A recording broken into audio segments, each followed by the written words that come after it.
Están ahí atrás las compañeras y los compañeros del barrio Los Pumitas y del barrio La Cariñosa, que son los que hicieron posible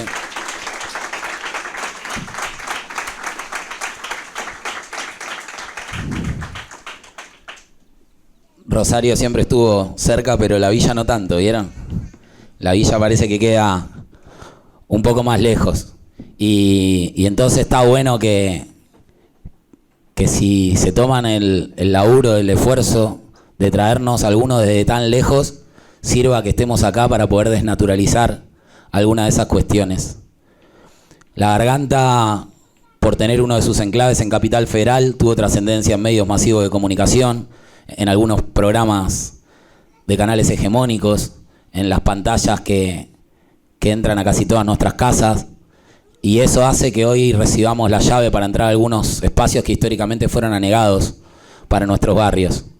Pero la realidad que yo les puedo contar de Zabaleta es exactamente la misma que cualquiera de mis compañeras o mis compañeros de Los Pumitas o de La Cariñosa les podrían contar de Rosario. Entonces está bueno, para empezar a pensar la comunicación, el periodismo y qué estamos haciendo acá, ponernos a pensar si no será mucha casualidad que justito acá adelante hayamos dos tipos que somos más o menos blancos, que somos más o menos de una edad productiva, que somos más o menos heterosexuales, que somos más o menos adaptables al universo académico y que nos empecemos a preguntar los por qué. Que nos empecemos a preguntar por qué faltan compañeras en el prime time de televisión, por qué faltan compañeras en la conducción de la política y por qué sigue siendo todavía mucho más fácil para un blanquito instalar un movimiento territorial, aunque no tenga ningún arraigamiento de base, que para un negrito mostrar un pedacito de 500 años de resistencia ancestral, y ni que hablar que una negrita. Es de ahí que vienen gritando nuestros barrios, y si toca que el consenso de las asambleas defina que sea yo quien está acá, seguramente tiene que ver con lo mismo que hace que muchas veces compañeras y compañeros que llegan militando de la universidad a los barrios encuentren el pedido, la súplica de un vecino o una vecina para que los acompañe al hospital público y no la dejen morir en el pasillo o en la sala de espera, como muchas veces pasa cuando no manejás un lenguaje o cuando aplicás al estereotipo que van construyendo de a poco. Nosotros queremos reivindicar a los comunicadores de nuestros barrios, porque a veces no se conocen en televisión y porque no se conocen en la universidad.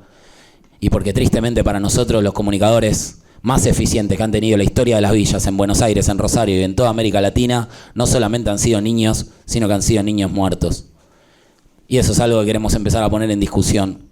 Todos conocemos un poco más cómo funciona la policía bonaerense gracias a Luciano Arruga. Y aprendimos cómo se incumplían las leyes de urbanización cuando se nos murió Gastón en la Rodrigo Bueno ahogado en un pozo de mierda porque además de incumplir la ley de urbanización inhibían el ingreso de materiales.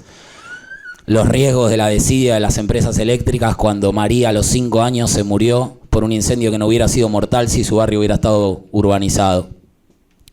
Facundo en la Villa 2124 por un árbol que cayó en el techo de su casa y su mamá había denunciado 3-4 veces. A mí me da mucho orgullo compartir este lugar con Carlitos del Frade. Siento mucha admiración, pero debo decir que el comunicador popular que caló más hondo en el sentido común de la clase media porteña o de las grandes ciudades seguramente fue Franco Casco, porque gracias a él nos pusimos a discutir un montón de las cuestiones que atraviesan transversalmente a nuestra sociedad. Entonces nos parece que hay que poder ganarle un poquito de tiempo a esa ecuación. Los pueblos originarios en cualquiera de sus matices, de su vertiente, nos han enseñado a escuchar a nuestros viejos, nuestros abuelos, nuestros ancianos. Nosotros esperamos que estén muertos y hasta entonces no nos enteramos. Y hasta entonces nos fumamos que nos vendan un modelo que nos propone cerrar escuelas y abrir cárceles modelo, como si las cárceles modelo existieran. Para nosotros las cárceles modelo son las cárceles que no hacen falta. Y parece que hay que tener políticas públicas. El escenario del que venimos, y en particular después de estos 4 años de neoliberalismo salvaje, es muy complicado. Pero nosotros no vinimos a hacer ni una catarsis, ni un obituario. Venimos a dar cuenta de una experiencia de organización comunitaria y de comunicación popular que a muchas y a muchos nos salvó la vida. Y a veces cuando uno ve los números, ve los datos, ve la muerte tan seguido por todo lado, cuesta no desmoralizarse, cuesta poner en valor el sacrificio que hacemos de los medios alternativos, de las organizaciones de base, desde la militancia de cualquier plataforma, cuesta. Pero en esos casos decimos que estaría bueno si nos pudiera comunicar a alguien la lista de las compañeras y los compañeros que no nos mataron por luchar. Si nos dieran esa lista seguramente nos sentiríamos mucho más enteros o realizados de la labor que venimos haciendo. Y ahí queremos empezar a levantar diciendo que celebramos esta convocatoria también por el promedio de edad que tienen los que la gestionaron. En esta licuadora tan confusa de un año electoral, de un escenario latinoamericano prendido fuego, nuestra gran esperanza es generacional. Nosotros y nosotras, por no tener una fisonomía de carácter partidario o una terminal electoral, coincidimos en reuniones, en charlas, en reflexiones, en debate o en proyectos con distintos referentes del campo popular, de la izquierda más tradicional, del peronismo histórico, del kirchnerismo, del socialismo, organizaciones de base.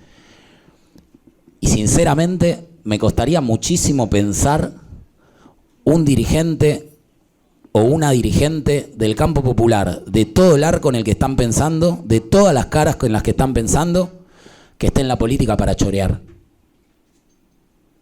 No se me ocurre. Y eso es un montón. Eso quiere decir que todos esos esfuerzos militantes de oleadas en generaciones tienen algún sentido. Que la vara se va corriendo, aunque parezca que la ola se va y viene otra, la que viene más adelante. Y por eso la generación que viene atrás creemos nosotros que nos va a salvar a todos y a todas. La que nos está enseñando a hablar, la que nos está enseñando a pensar. Yo a veces veo compañeritas mías que están acá, 13, 14 años, tienen tatuado el pañuelo de las madres, militan una causa con alma y vida. Yo cuando tenía 13 años era un pelotudo monumental. Y pienso que cuando ellas lleguen a tomar las decisiones que hagan a la patria grande, a la patria baja, le decimos nosotros a todos los que compartimos la existencia debajo de la línea de la pobreza, la expectativa de vida seguramente va a ser mucho más amplia. Pero para eso los necesitamos a ustedes, las necesitamos a ustedes. Para nosotros no hay ninguna reconciliación con Mañeto. Para nosotros no hay ninguna claudicación en la Ley de Servicio de Comunicación Audiovisual que debatimos entre todos los espacios que hacemos al espectro comunicacional del campo popular. Si negociamos esa batalla, negociamos todas las que se van adentro. Le damos la posibilidad de que Chile haga la movilización más grande de su historia y el cinismo del presidente pueda tutear que la celebra. Le dimos la posibilidad de que pierdan por 20 puntos la provincia de Buenos Aires y digan que Dios le dio descanso. Es muy difícil el escenario que nos proponen. Ahora se está discutiendo si hubo fraude o no hubo fraude. Es una opción. Lo que es una certeza es el poder comunicacional que manejan para sumergirnos en un microclima que nos abate o nos levanta de acuerdo a lo que sus intereses demandan. Se hace muy difícil. Hace poco lo perdimos a Osvaldo Bayer. No va a haber otro Osvaldo Bayer. Nos seguimos agarrando de los faros de Norita, de Adolfo Pérez Esquivel, de las madres, de las abuelas. Pero en las generaciones que vienen esa especie se extingue, y no se extingue porque no nacen seres humanos con esa envergadura emocional, intelectual, empática. No se trata de eso. Se trata de todo un aparato, un engranaje mediático que hace absolutamente inviable que una persona pueda exhibir una línea de coherencia a lo largo de 50, 60 o 70 años de militancia. Si vos hacés lo que Norita o Adolfo hacían a los 30 y a los 40, en 2 semanas sos el demonio, porque hay ametralladoras de todos lados disparando sobre la imagen que es la plataforma de la cual podés comunicar. Restarle valor a la imagen, darle valor a las palabras y sobre todo darle valor a las personas depende fundamentalmente de lo que ustedes como comunicadoras y comunicadores puedan hacer.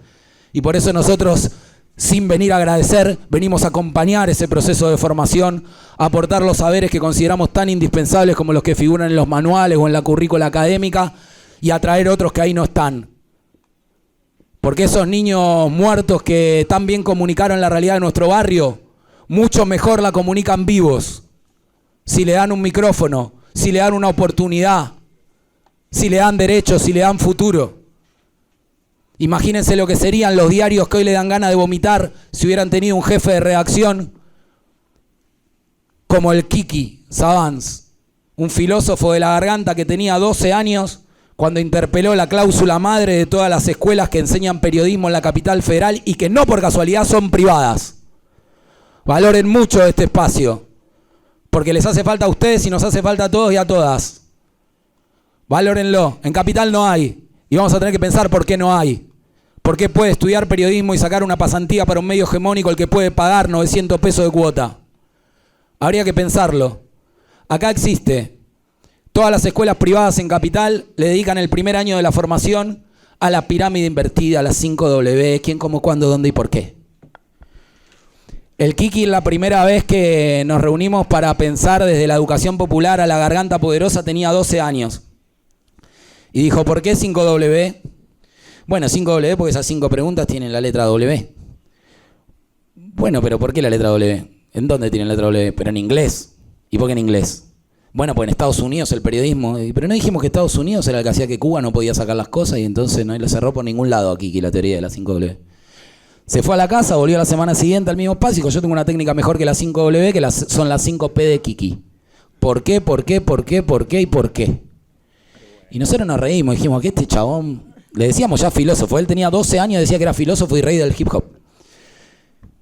Nos reímos y empezamos a abonar esa teoría. La empezamos a poner como trinchera de discusión en las universidades de comunicación. Dijimos, vamos a contrastar su 5W con nuestra 5P. 5W. Un delincuente asaltó un transeúnte ayer a las 15:30 en la intersección de las calles Vélez Arfiel y Arte con un arma calibre 22 para robarle el estéreo. 5P. Ayer detuvieron a una persona armada porque necesitaba comprar droga porque se hizo adicta a los 12 años porque su padre trabajaban 25 horas por día porque nacieron en una villa. ¿Quién es más preciso? ¿Kiki o who, when, where? Vamos con Kiki. Entonces, como vamos con Kiki, y para no hacerlo eterno, voy a tomar los 5 ejes que nos propusieron ustedes para ponerle algún porqué a cada uno de esos 5 ejes. El primero es la precarización laboral desde el que pensamos la comunicación. Y como la comunicación en general la pensamos en tercera persona, para que no se note tanto que las primeras personas que discuten la comunicación se parecen mucho en cuanto a su procedencia, su estrato social, las oportunidades que hemos tenido, algunos más, otros menos, pero en general hay un sector que copa y hay un sector que falta. Entonces, cuando hablamos de precarización laboral, ¿de qué hablamos? ¿De cuánto cobra un periodista? ¿De cuánto pagan una nota freelance? ¿De cuánto cuesta que una empresa contrate trabajadores y no pasantes? Ese es un problema del microclima, de los que ya están dentro de la comunicación. Pero nosotros queremos discutir la precarización laboral amplia, porque en la villa no existen comunicadores escindidos de la realidad del territorio. Cuando empezó la garganta, nosotros dijimos, bueno, vamos a poner en el staff a los comunicadores de la villa que la gente no conoció a lo largo de la historia. Y ni nosotros lo conocíamos. Ni hacia adentro del barrio. 200 años sin comunicadores villeros, sin fotógrafos villeros, sin ilustradores villeros, sin artistas villeros. Porque hay vecinos y vecinas que trabajan gratis en comedores que distribuyen la comida gratis porque saben que se alcanza. Que no alcanza porque cocinaban con leña cuando no tenían garrafa y ahora cocinan con basura porque no tienen leña. Nuestros vecinos de La Cava, en el distrito más rico de la provincia de Buenos Aires, están haciendo una casa de sepelios comunitaria. Porque a veces te querés morir, pero no alcanza la plata. En ese barrio, hace poco tuvieron que sacar una vecina. La ambulancia no entra porque además de ser pasillos, es un laberinto. La sacaron en la puerta de una casa, sacaron la puerta y la usaron de comilla. Y el problema que tuvieron es que no podían doblar en la curva porque no daba el ángulo para girar la puerta. Entonces la obra que se está discutiendo es ensanchar el pasillo para que pase la puerta que hace de camilla para llevarla hasta la ambulancia. Esas vecinas y vecinos son los que explican por qué no muere mucha más gente. Si durante estos años se legalizó el hambre. El salario mínimo, 12.500 pesos. Y la línea de la indigencia, 14.365. Podés tener la suerte de tener un trabajo en blanco y no poder comer. ¿Por qué no se muere más gente de hambre? Porque existen un montón de vagas y vagos que cocinan para 900 con razones para 300 antes de salir a la calle a luchar por su propia dignidad y la dignidad de los que desde un estudio de televisión calefaccionado, habiendo salido de un auto calefaccionado, que partió de una casa calefaccionada, tienen el tupé de decirles vagos porque se valen de esa distancia, a la que ahora voy a volver. La precarización laboral, la autogestión. ¿Por qué la autogestión? Porque no hay otra forma. Porque todas esas escuelas de periodismo privado que les hablé en la capital federal te dan un montón de herramientas para escribir, para hacer un copete en cámara, para hacer un tono de voz en radio. Pero para administrar no, ¿eh? Para autogestionar no. Como si nos quisieran compitiendo con Barone o con Bonelli, no con Spolky y con Magneto. Entonces estudiamos comunicación en espacios que nos forman para ser empleados de los que estudian administración de empresas en las universidades que nosotros nunca vamos a poder pagar. ¿Qué herramientas tiene la autogestión para desarrollarse? Las que construyó en la práctica, porque la teoría no quiso construirlas. ¿Y esas dónde están? Están en el territorio. Hay que ir a buscarlas, hay que darle voz. No basta con congresos de intelectuales súper sensibles, súper formados, pero que pasean por el mundo en hoteles 5 estrellas cada 2 meses para intentar explicar la pobreza sin pasarle ni a 20 cuadras de distancia. Creen en Paulo Freire, creen en los conocimientos no académicos, pero toda la guita que administran va a los conocimientos académicos. Los que tenemos los conocimientos no académicos no nos podemos encontrar los vecinos de La Cariñosa con los vecinos de Zabaleta porque no podemos pagar un bondi. Entonces hay que pensar cómo se redistribuye todo eso. Y ahí voy a lo último con lo de la academia. Pero que quede bien claro que cuando nosotros hablamos de autogestión, de ninguna manera estamos hablando de emprendedurismo, ni de meritocracia. Y eso nos parece que tiene que quedar claro porque si no se confunde y se confunde un montón. ¿Cómo persiguieron a La Garganta estos 4 años? Ni ojalá hubieran perseguido a La Garganta. Si hubieran perseguido a La Garganta, el problema sería así de chiquitito. Porque La Garganta es un granito de arena en el mar villero, en el mar de los movimientos sociales. ¿Saben cuántas gargantas tienen a 10 minutos acá a distancia? ¿Cuántos movimientos sociales igual al nuestro tienen a 10 cuadras a la redonda? Ustedes lo saben porque son parte. Entonces, ¿por qué se visibiliza la persecución a La Garganta? Porque los compañeros torturados, los asesinados, los maltratados por la policía,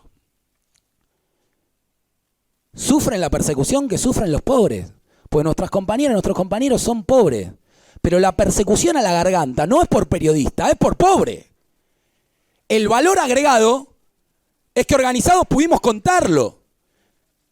Entonces, vos abrís una asamblea en Villa Banana de La Garganta y publicás en La Garganta y te van a decir, ¿están persiguiendo a los pibes de Villa Banana? No, lo están persiguiendo ahora igual que si estuviera La Garganta. El problema es que no se sabe cuando no hay medios que lo puedan sacar. Y ahí tenés causa que hace que lo sepamos y hay otras horas que hacen que lo sepamos. Pero donde no hay, que son la gran mayoría, que no tenés una revista cerca, un canal cerca, una orga cerca.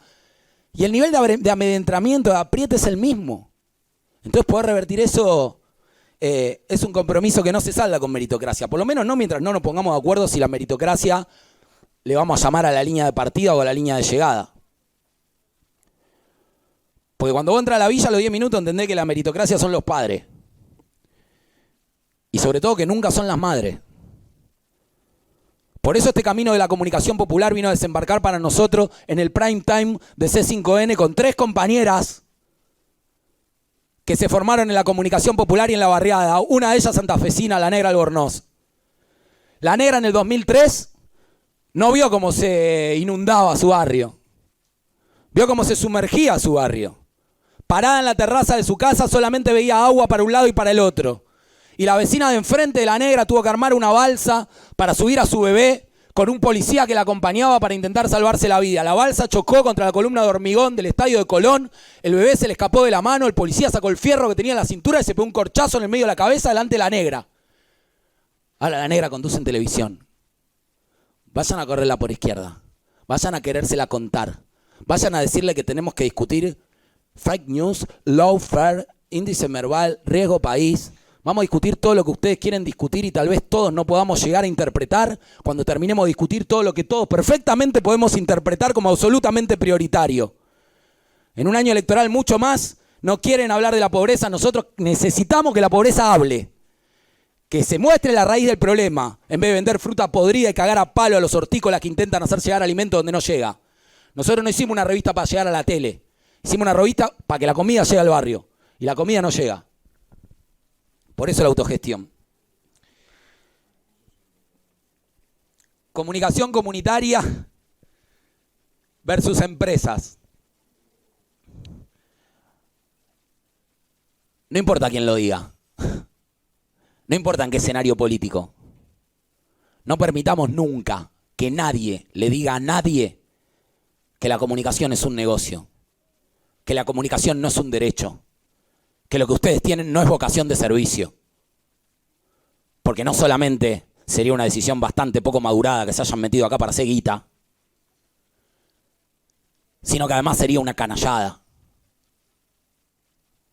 Una canallada. Si vos considerás a la comunicación como un negocio, tal vez en un momento encuentres un muerto que te sirva.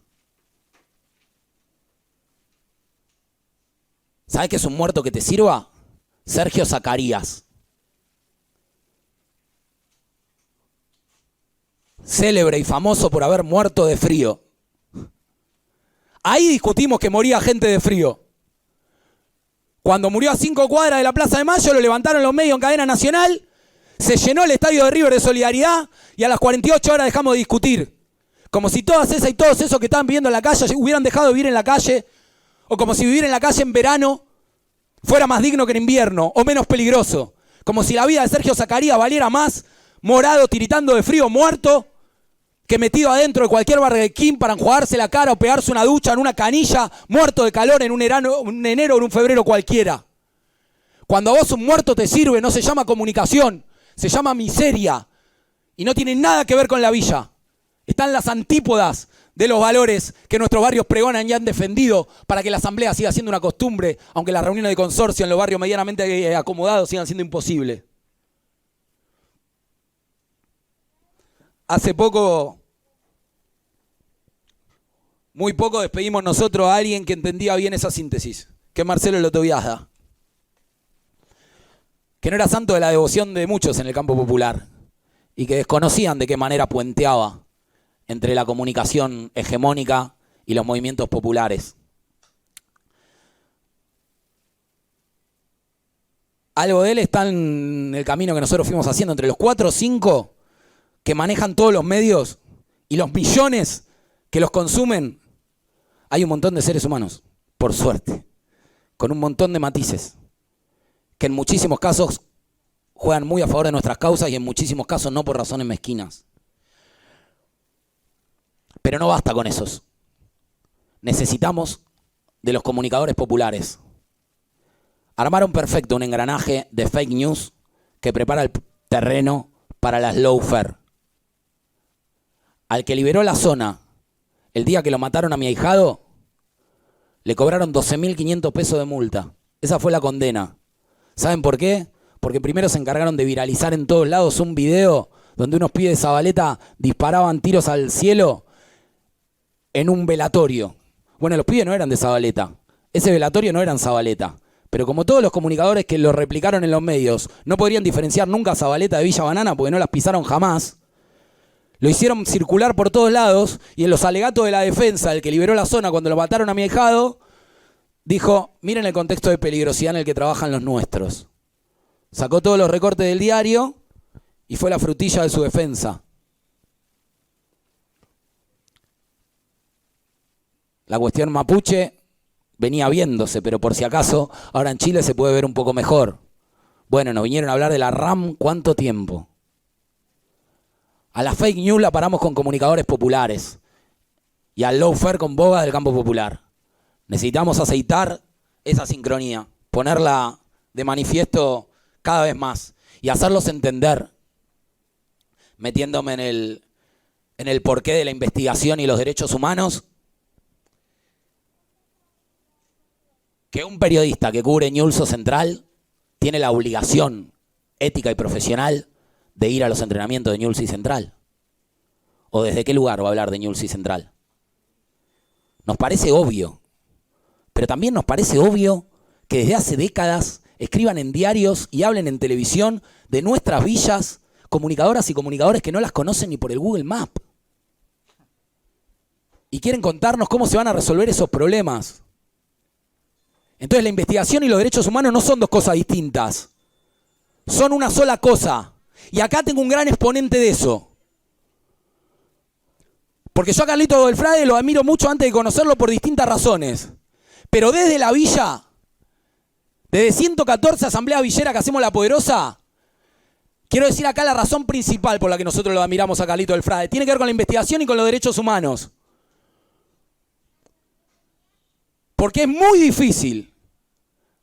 Hay que ser muy grande, muy íntegro, para poder hacer literatura, periodismo, fama y política, hablando y escribiendo el narcotráfico sin volverte un miserable y sin hacer un periodismo miserable. Así que en nombre de nuestra asamblea queremos pedir un aplauso para Carlos en ese ítem de la investigación de los derechos humanos.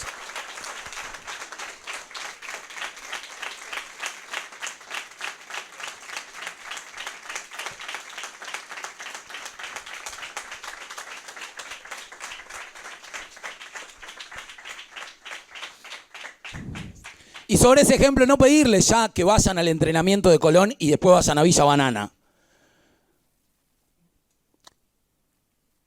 Ya no alcanza con mirar hacia la villa. Hay que mirar desde la villa.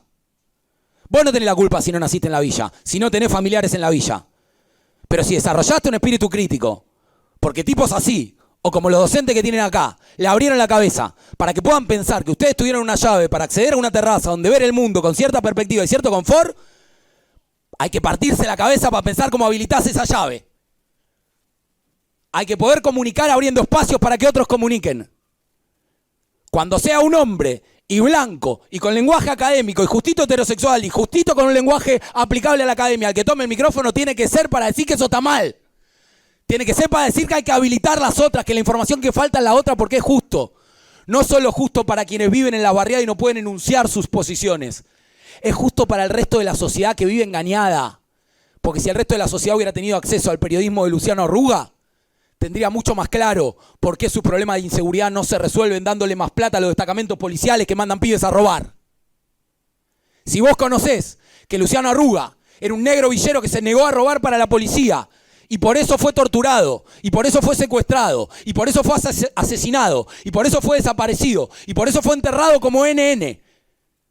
Entonces empezás a entender que no se resuelve con plata la seguridad, y que el periodismo y los derechos humanos son la misma cosa. ¿O quién les informó más de eso que los familiares y amigos de Luciano Arruga? ¿Quién les hizo un informe más preciso de la dictadura que las madres de Plaza de Mayo o las abuelas? Ah, Rodolfo Walsh. Bueno, pero Rodolfo Walsh era un organismo de derechos humanos. Está atado, no se puede disociar. Y por eso da mucha bronca cuando uno ve a exponentes de cualquier generación y de cualquier extracción política tomando con liviandad el ejemplo de la oleada que nos precedió a nosotros y nosotras, así como nosotras y nosotros precedemos a la de las hijas. Los que dieron la vida en un momento en el que había que poner la sangre y la vida, y pusieron su vida y pusieron su sangre, para que de pronto aparezca un Julio Bárbaro en televisión diciendo que eran unos infantiles, que idealizaron todo, rompieron todo, no entendieron nada y mira, ¿no iban a cambiar el mundo? Claro que lo cambiaron. Nosotros no estaríamos acá si no fuera por esas y esos. No estaríamos acá. Esa generación de la que les empecé hablando, la que nos criamos leyendo algún parrafito del Nunca Más hasta donde nos daba el estómago, mirando la noche de los lápices, adorando a las madres y a las abuelas. Es así eso cuando nos vamos a dormir a la noche, siempre tenemos la vocecita de alguno de los 30.000 haciéndote preguntas que te ponen incómodo. Cuando sos comunicador ni hablar. Porque ahí comunicaban lo que no eran comunicadores, comunicaban con el cuerpo, comunicaban cayendo de un avión, comunicaban con una rata dentro del vientre. Y comunicaban, Entonces claro que te interpela. No es un homenaje que sea Rodolfo Walsh, el redactor jefe de La Garganta. Es justicia. Le costó un montón de pedazos en el cuerpo soñar un semanario villero que a nosotros nos costó un poquito de tiempo. Además de vanidosos, seríamos unos caraduras si dijéramos que puede haber una revista de los barrios sin pauta oficial ni publicidad comercial porque se le ocurrió a uno, porque hay una orga que es piola. Es un proceso que no empezó con nosotros y que tampoco con nosotros va a terminar.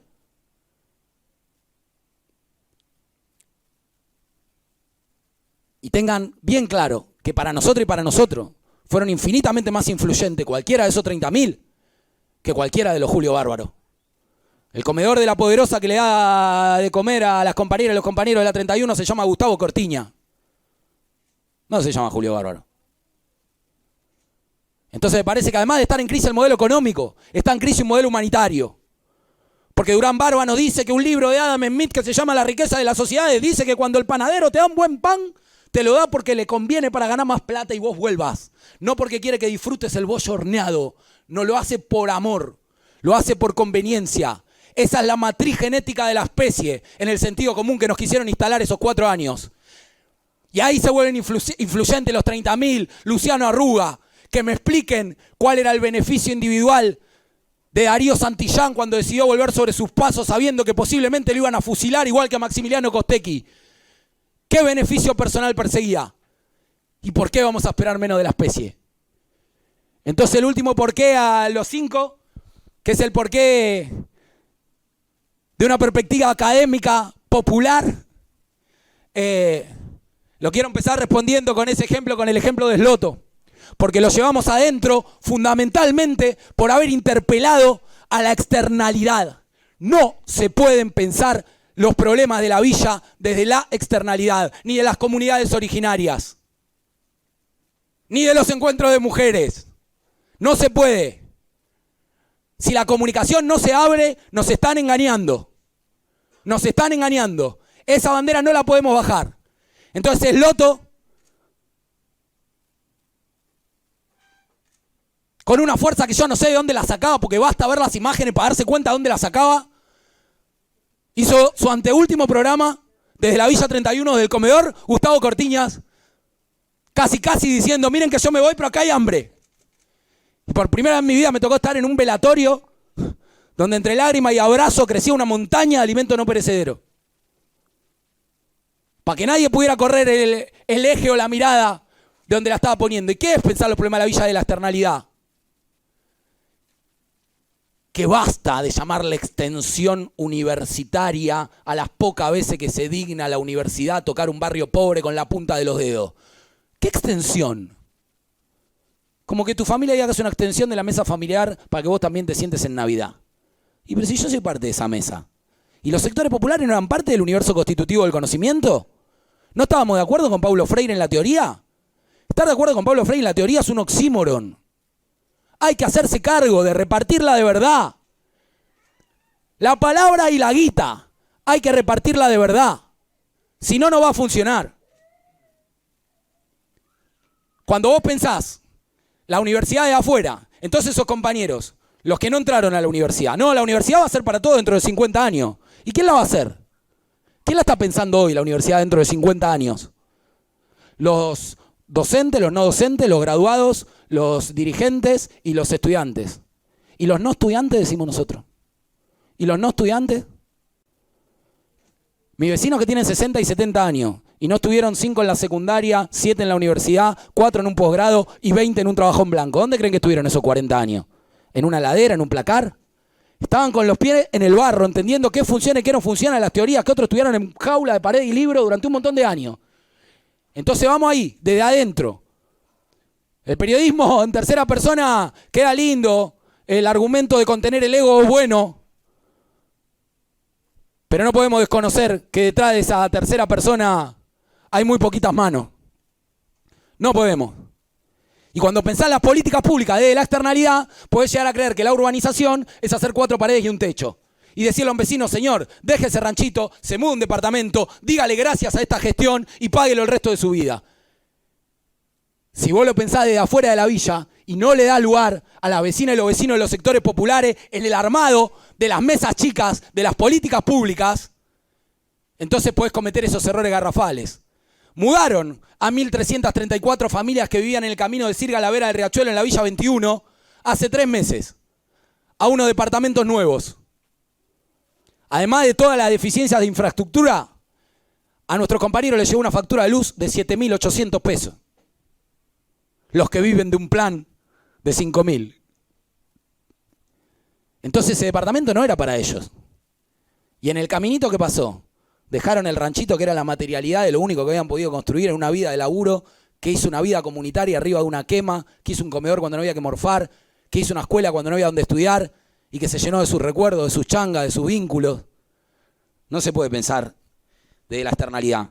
Y lo que le reconocemos a Sloto y queríamos traer acá, para que tengan en cuenta los que por ahí ya están trabajando en medios hegemónicos, es que con todas las críticas que puedan tener o diferencias a los posicionamientos políticos que él en su concepción del periodismo o la política pueda haber hecho, Sloto era uno de los muy pocos que defendió en televisión hacer un periodismo donde la pauta se llama pauta.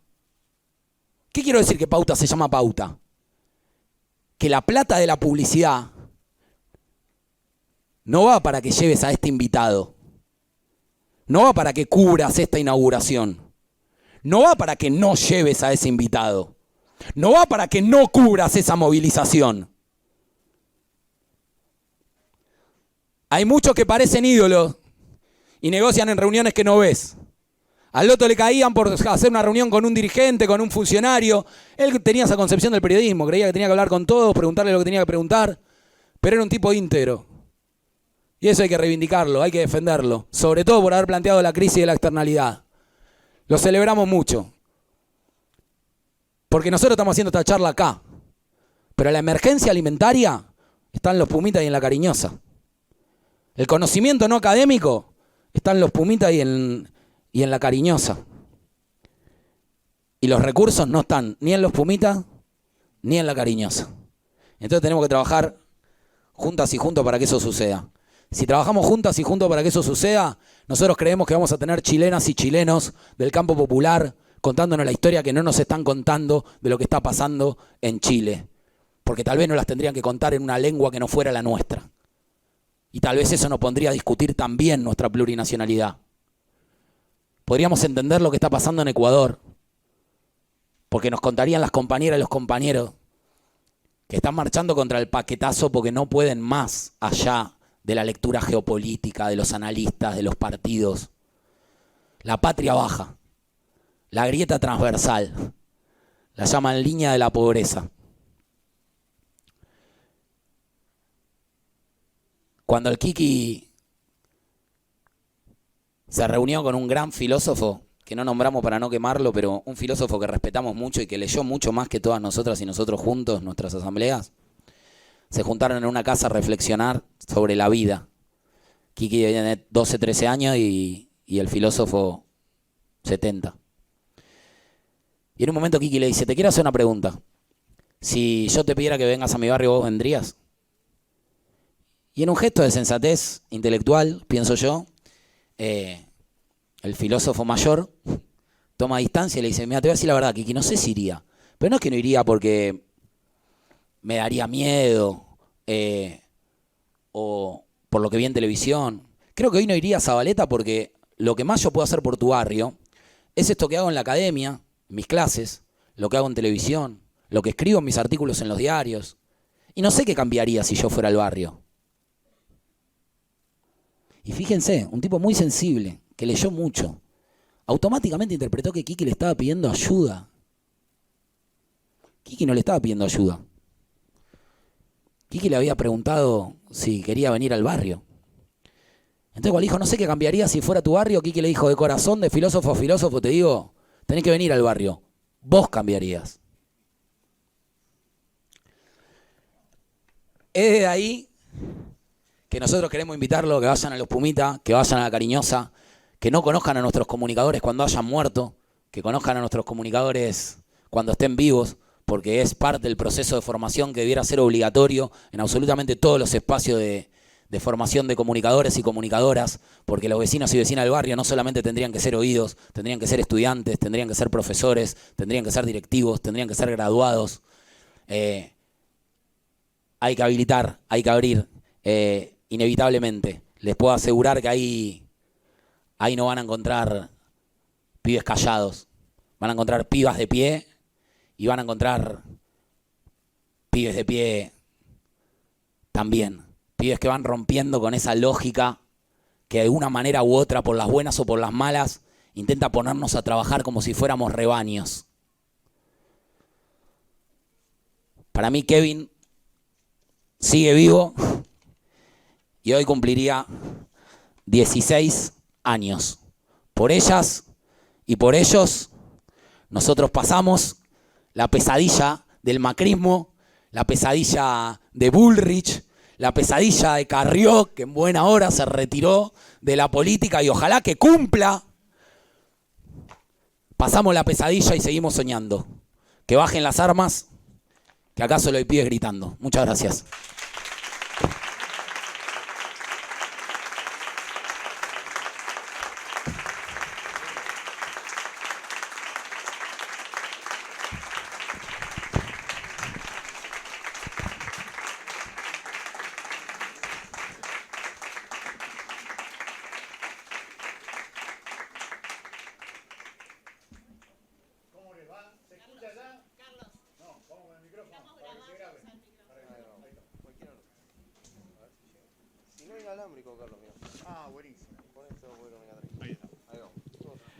¿Cómo les va? ¿Se escucha bien ahora? Espectacular.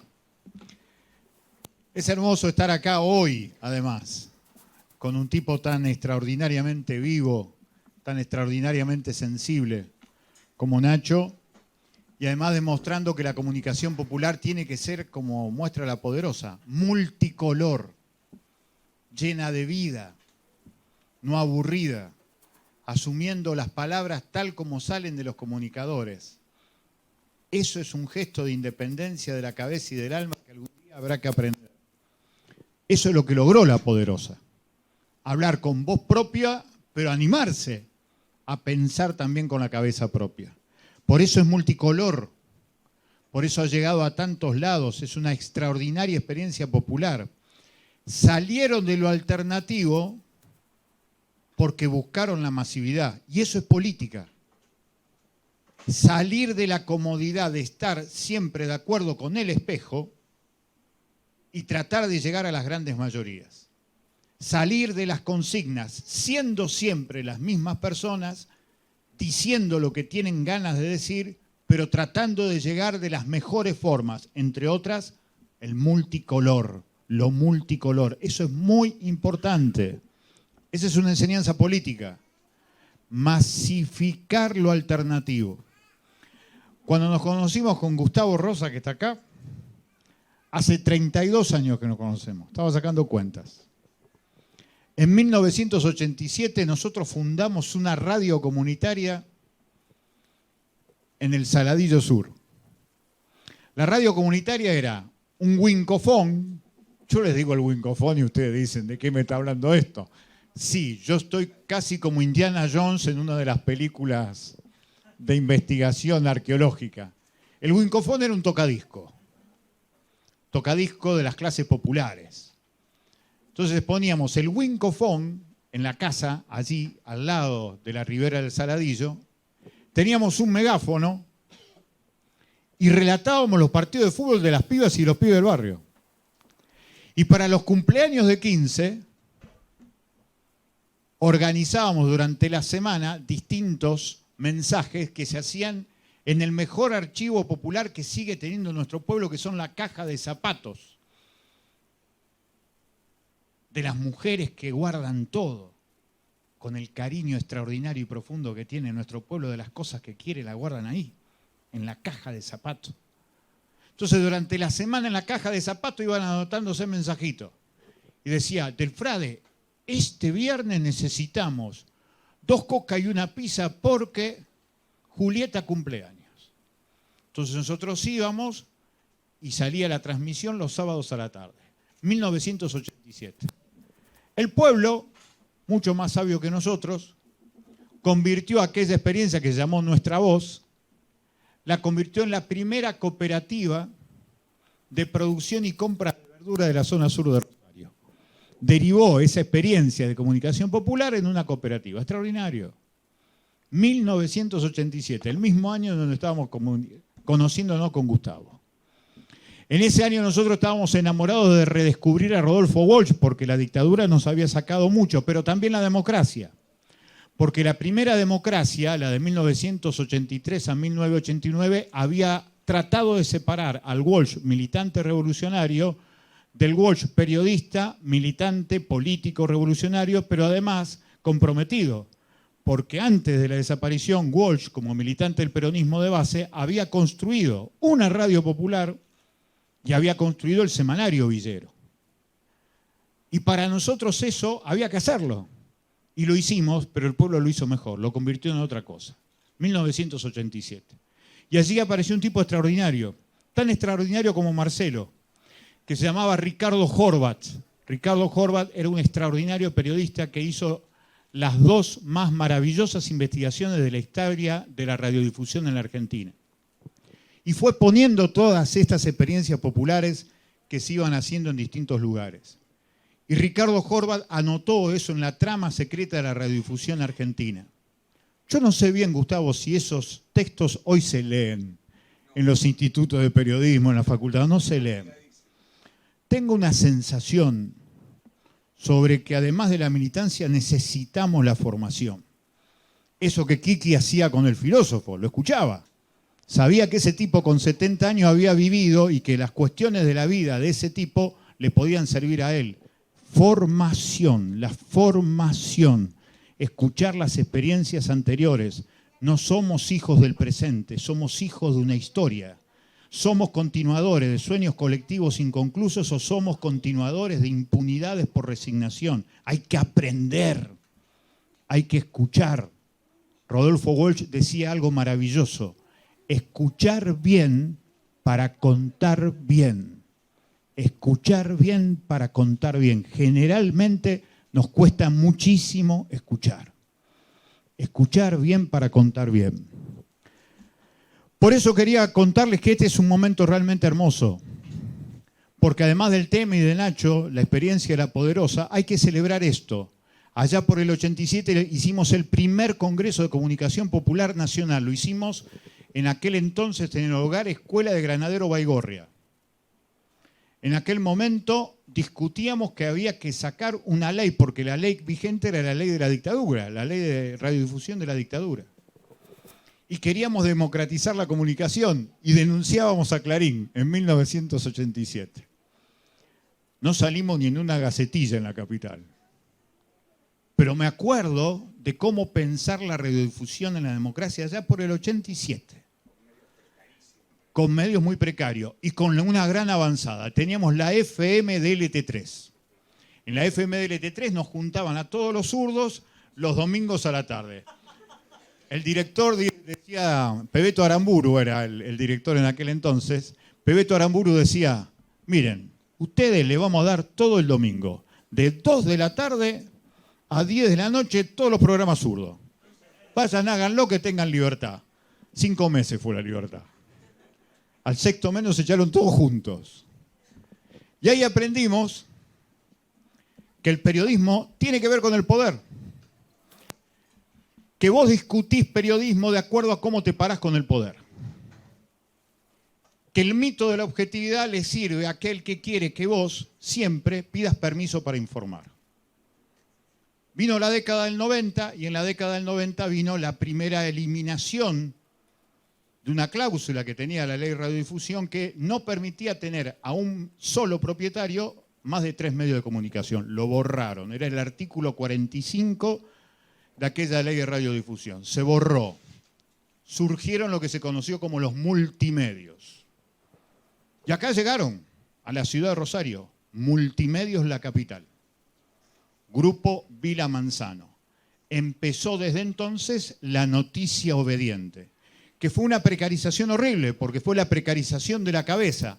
Si vos decías o vos nombrabas a alguien que tenía que ver con el interés de alguno de los amigos de los dueños, te quedabas afuera. 7 veces me echaron del LT8. 5 veces del LT3. 3 veces del LT2. Y una vez del Página 12, que era impresionante porque era delegado además. Me acuerdo que una bronca con Berbisky porque nos habían echado a todos y Berbisky se escribió el diario él. De 50 páginas escribió 20 él. Una bronca.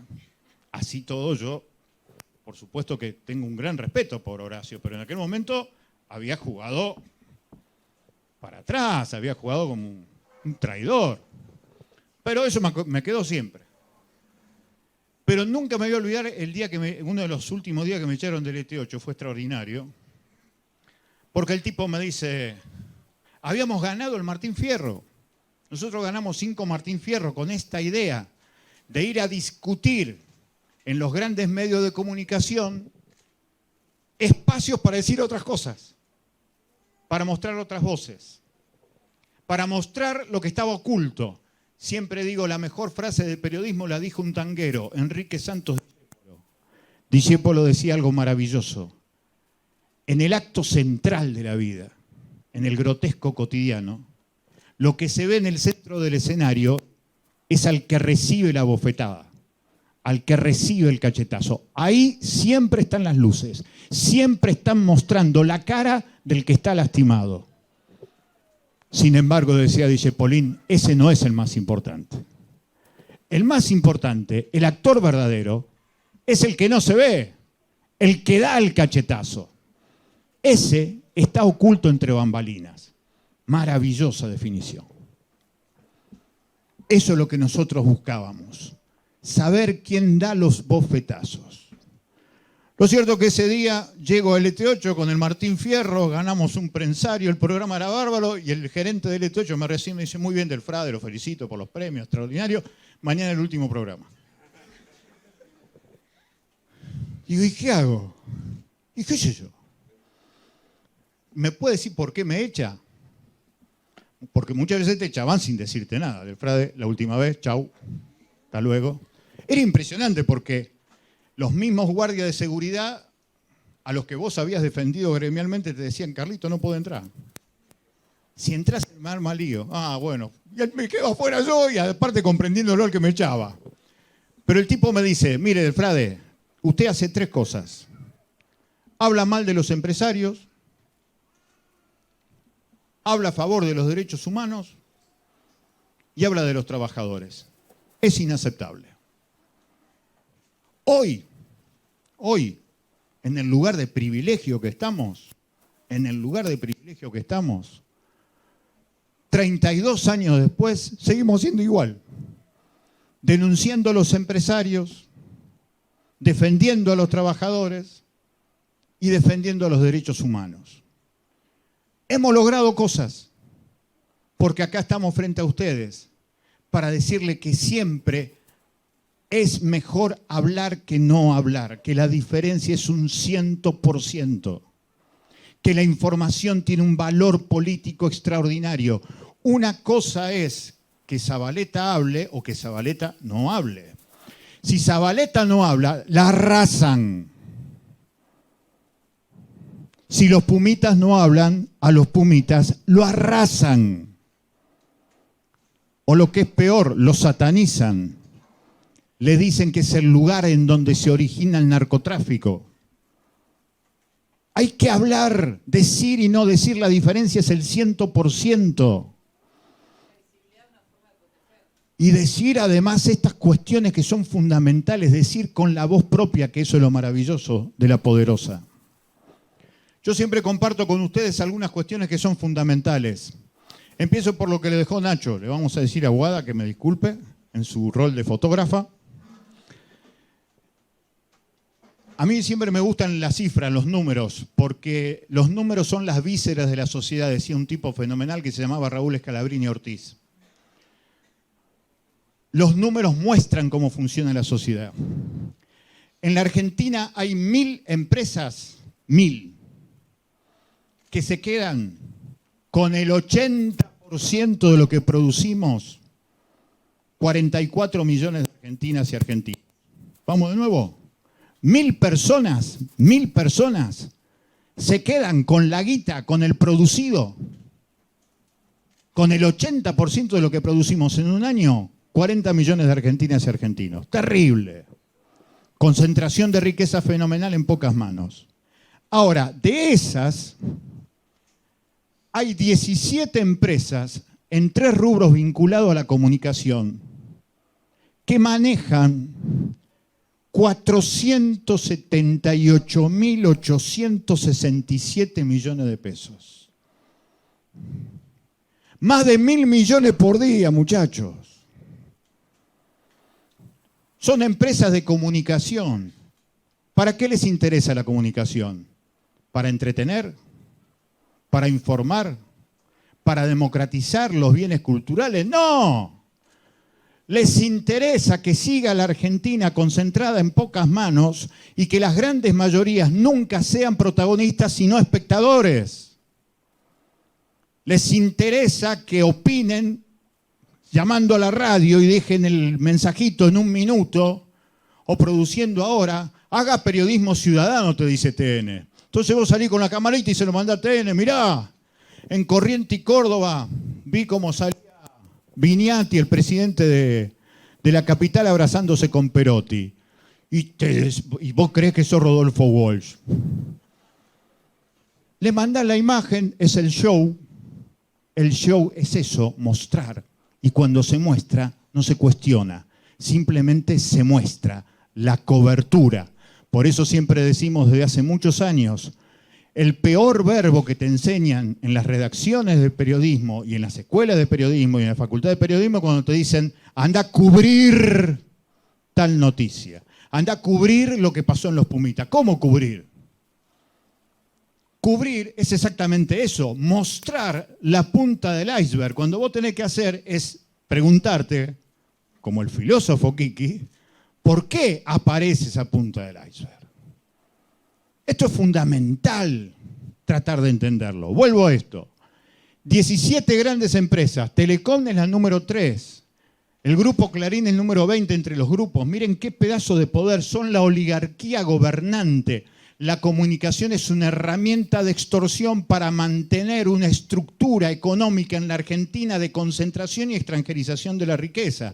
Porque de esas 1000 empresas, 600 son extranjeras. La guita de los argentinos se va afuera. Para que quede claro, es ese esquema.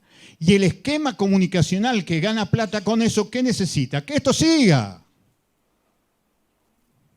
Entonces, por eso es tan importante el desafío político, hacer que la Poderosa y los medios alternativos sean masivos. No hay que conformarse con quedar bien frente al espejo, frente a los suyos. ¿Viste? Siempre digo lo mismo. ¿Y quién te escucha? Los mismos. Nos pasa en política esto. Somos coherentes. ¿Cuántos son? Menos. Ganamos, no, ganan ellos. 19 departamentos en la provincia de Santa Fe, en 11 ganó el macrismo. A pesar del saqueo, a pesar del robo, a pesar de la depredación, a pesar de la impudicia. Este viernes termina, por ejemplo, el transporte para las chicas y los chicos con discapacidad. Tenés que ser una persona miserable, como dijo Nacho.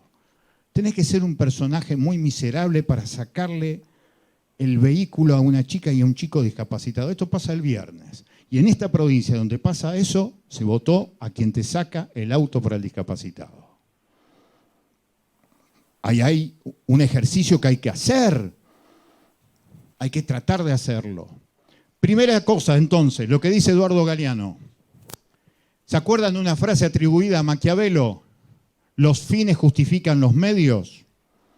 Mentira. Hoy los medios justifican los fines del sistema. Esto lo demuestra.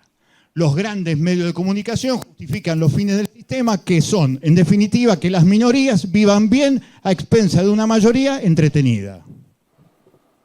Y que pida permiso para hablar, que pida permiso para preguntar, que haga que sus periodistas le pidan permiso a los jefes de redacción para ver si pueden informar. Noticia obediente, lo que empezó a pasar a partir de los años 90, en Rosario y en todos los lugares. El año pasado, en la provincia de Santa Fe, se logró la mayor concentración de medios de comunicación privados en pocas manos. No hay en ninguna otra provincia, y eso también es explicación de lo que pasó electoralmente. No hay en ninguna otra provincia la concentración de medios de comunicación privados en pocas manos que hay en la provincia de Santa Fe. La capital, el litoral, LT2, LT8, Canal 13, Canal 3, Canal 5 forman parte del mismo dueño. No hay en ninguna otra provincia semejante grado de concentración. Eso mueve necesariamente una pregunta. Nosotros como estúpidos en la Cámara de Diputados dijimos, vamos a hacer un proyecto de comunicación diciendo, Señor gobernador, ojo, tenemos la mayor concentración de medios de comunicación. No me lo dejaron ni pasar. Me lo cajonearon. Y ahí de nuevo la bronca. ¿Por qué somos tan poquitos? ¿Por qué no nos juntamos un poquito más para hacer más? Sería la pregunta. Afuera y adentro. Afuera y adentro. Adentro de un lugar que hay que cambiar. Esto es para mi compañera Luz que está acá. Nosotres. Puse por primera vez nosotres. Gracias a ustedes. Voy aprendiendo de a poquito. Bueno, ustedes saben que yo vengo de la muerte. Yo en el 2015 me morí. No, pero yo me morí de verdad. Muerte súbita. Exactamente. 7% que tenemos muerte súbita vivimos para contarla, soy un milagro. Ustedes dirán, qué milagro feo, y bueno, todas no puedo. 7%. Vivo para contarla. 7% de lo que nos salvamos. Yo formo parte de ese 7%. La condena de ser minoría, siempre la condena de ser minoría. Qué bronca. Uno quiere ser mayoría y no llega nunca. 7%. Lo cierto es... No sé, vos sí porque sos bueno, Ale. Bueno, pero lo cierto es que desde entonces hasta acá siempre digo que hay que aprovechar el momento y hay que decir algunas cuestiones que realmente salgan de adentro. Hay que valorar concretamente este momento maravilloso que el cosmos nos regala. Porque es verdad lo que decían los griegos. Es muy antojadiza la vida y la muerte. Los griegos imaginaban a 3 señoras muy grandes que jugaban a la vida como quien juega con los ovillos de una madeja y que arbitrariamente te cortaban el hilo y chau, anda a cartarle a Gardel. Entonces hay que aprovechar esta cuestión de lo que supone estar en este momento. Y siempre dije a partir de ese momento que los títulos de mi charla son nosotres. Ahora digo nosotros, antes decía nosotros. Nosotres. ¿Qué hacemos nosotros frente a esto? El periodismo es un trabajo. La precarización laboral insume hoy al 50% de la gente mayor de 18 años en la provincia de Santa Fe y en la ciudad de Rosario. Un trabajador en la Argentina pierde la vida cada 12 horas en el país del derecho laboral. Si la Argentina es algo, es el país del derecho laboral. Eso que siempre los sectores dominantes le llaman el costo argentino.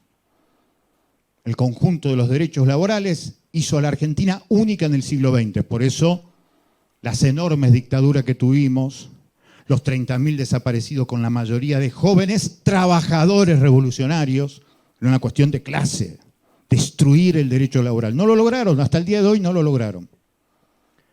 Pero el periodismo es un oficio, es un trabajo. ¿Qué produce el periodismo? Noticia. Y ahí viene bien el conocimiento. Siglo XV, el primer diccionario en castellano, un tal Cabruja, Nebrija, mejor dicho, Cabruja un amigo.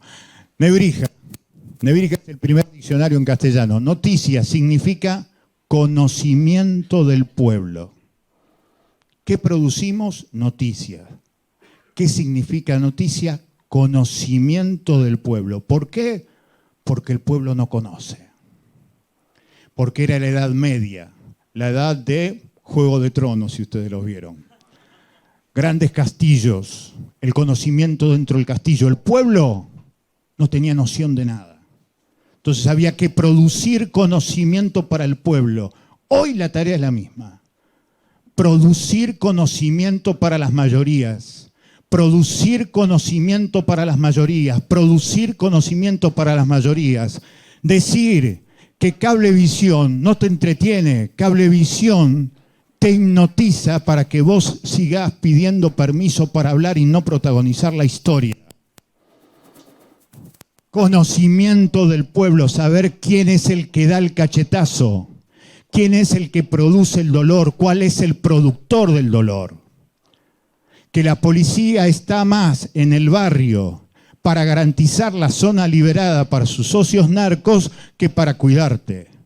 decirlo con nombre y apellido, no decirlo en la consigna, sino decir, el comisario de la séptima, Insaurralde, le falsificaba los documentos a chiquitas paraguayas de 13 años para hacerlas prostituir en la terminal de colectivos. Eso es noticia, eso es periodismo. No decir, la policía hace tal cosa con la consigna vacía, porque la consigna vacía se desprecia. La información certera, no. A la información certera se le tiene que contestar con una información mucho más certera. Y si no la tienen, vos te quedás no solamente con la información, sino con la victoria política que supone democratizar una verdad. Y eso sirve para el periodismo, sirve para la educación, sirve para la política. Noticia, conocimiento del pueblo. Investigación. Viene de investigare. Investigare significa descubrir. El antónimo del verbo que se usa siempre, descubrir. Sacar de lo que está cubierto y mostrarlo en la realidad. Es importante saber quiénes son los que sufren la represión, sí, pero es más importante saber quiénes son los represores. Tenemos un montón de conocimiento sobre los pobres. ¿Quiénes son los empobrecedores? ¿Quiénes son los ricos de la ciudad de Rosario? ¿Dónde viven los ricos de la ciudad de Rosario? ¿Dónde se lava el dinero en la ciudad de Rosario? ¿Dónde se lava el dinero del narcotráfico que se come la vida de nuestras pibas y nuestros pibes en los barrios en la ciudad de Rosario? Eso es lo que está oculto entre bambalinas. Esos son los que dan los cachetazos.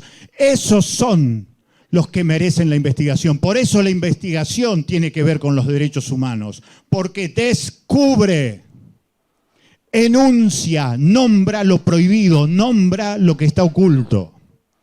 Investigar, descubrir. Los medios electrónicos de comunicación y el poder forman parte de la misma cuestión. Concentración y extranjerización de medios.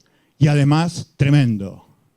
Hace 30 años que el programa más visto en la Argentina es de Marcelo Tinelli. No es casualidad. Es el gran desprecio por la historia. Es el gran desprecio durante mucho tiempo sobre la mujer. Es el desprecio hacia el compromiso. Es el reírte de tus viejos.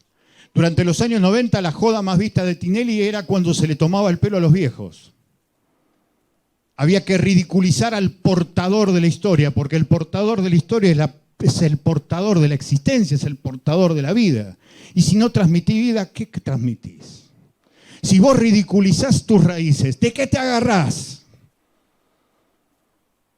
¿Dónde está el sueño que vos tenés que continuar? Porque nosotros estamos acá como consecuencia de alguien que alguna vez se enamoró, soñó con que vos ibas a tener un presente mejor al presente que tuvieron ellos. ¿Los conocés esas historias? ¿Conocerá el Kiki la historia de sus viejos, de sus abuelos? ¿La dignidad que suponía eso? Nos hicieron ridiculizar el pasado, porque en el pasado hay algo absolutamente subversivo. En la conciencia del sueño en el que participamos. Si te roban el pasado, no te roban el ayer, te roban el presente. ¿Qué significa nacer y crecer en Rosario? Ciudad obrera, industrial, portuaria, ferroviaria, no tenemos ninguna de esas cosas. Tenemos, sí, 6 de cada 10 trabajadores precarizados. Tenemos, sí, la posibilidad de, tal vez, anotarnos en un plan que algún día llegue. Estamos discutiendo si se pagan o no se pagan los sueldos. Paren de mentirnos. Esta es una provincia y una ciudad riquísima. Falta valentía para distribuir las riquezas y los bienes culturales. Nosotros necesitamos que la poderosa se reproduzca y se multiplique. Para nosotros es muy valioso. Pero para eso necesitamos asumir un compromiso. No hay objetividad. Somos trabajadores de prensa. ¿Informamos a favor de las mayorías o informamos a favor de las minorías? Si informamos a favor de las minorías, tal vez tengan un presente interesante. Lo cierto es que el periodismo tiene que ver con esa idea de mirar el mundo. ¿Lo miramos desde los sueños colectivos inconclusos o los miramos simplemente de lo que nos resignamos al dolor impuesto. Y si estamos acá esta noche, es porque yo estoy convencido que nos merecemos esto. Un presente multicolor, en donde lo multicolor sea capaz de abrazar el sufrimiento, el dolor, la bronca, pero también el amor, la esperanza, la rebeldía, la memoria. Todos esos lugares por los cuales uno ha tenido el privilegio de ser parte de un 7% que volvió de la muerte para contarla.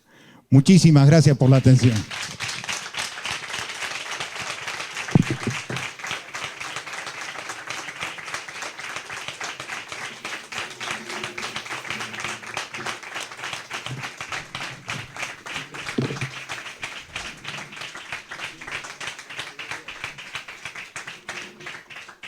Bueno, no sé cómo están de tiempo ustedes, pero nos gustaría abrir una pequeña ronda de preguntas. Creo que nos llenaron de preguntas. Así que bueno, si alguien tiene alguna pregunta, levante la mano y me acerco con el micrófono inalámbrico. Así que levante y voy.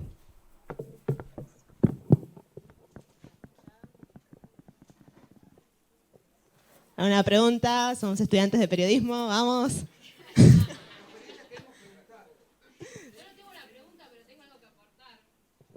Te doy el micrófono. ¿Qué tal? Yo soy Luz, la que hablo con E.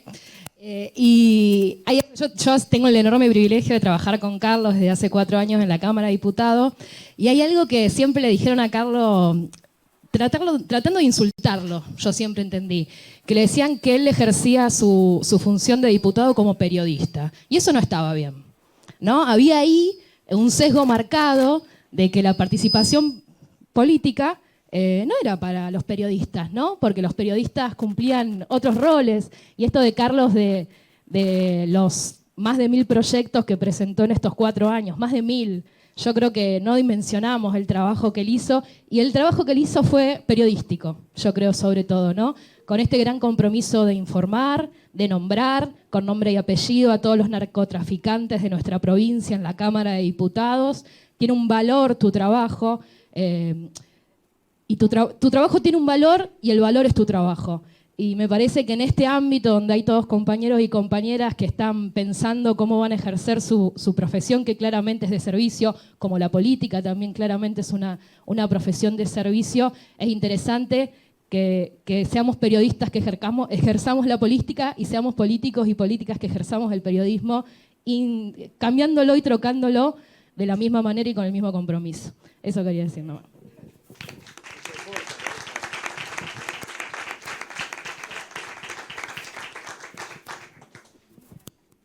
¿Qué tal?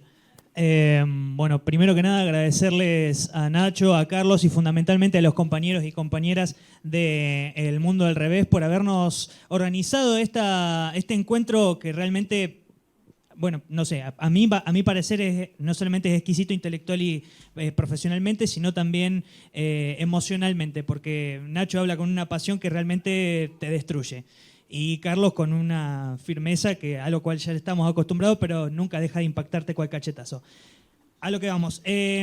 Ayer yo tuve, bueno, Carlos lo conoce, capaz que Nacho tal vez de nombre, yo tuve el placer de poder entrevistar a Juan Evaso, que es uno de los que lleva adelante uno de los pocos medios de comunicación alternativos de la ciudad de Rosario, que tiene una agenda contrahegemónica, claramente en contra del establishment, claramente en contra de aquellos que están a favor de esta ridiculez de que los derechos humanos son un curro y que las feministas son todas unas locas. En la entrevista, una de las cuestiones que yo le quise preguntar y no dio el tiempo, pero es algo que él siempre interpela, es la cuestión del cooperativismo y la organización de los medios de comunicación. El Eslabón, para los que no saben, nace como una necesidad de unos estudiantes de comunicación social en la época de los 90, que querían luchar contra la concentración en los medios y terminaron haciendo su propio medio de comunicación porque no sabían cómo demonio hacer para poder insertarse dentro del mercado laboral sin caer en esto que ustedes dicen que es la noticia obediente. Entonces yo lo que le quería preguntar más que nada a Nacho es cómo se hace para poder llevar adelante un medio de comunicación que sea, no sé si una cooperativa, pero sí un medio que se sostiene, que avanza y principalmente que lucha a partir de esquivar esta cuestión de decir, bueno, nosotros nos mantenemos con la pauta.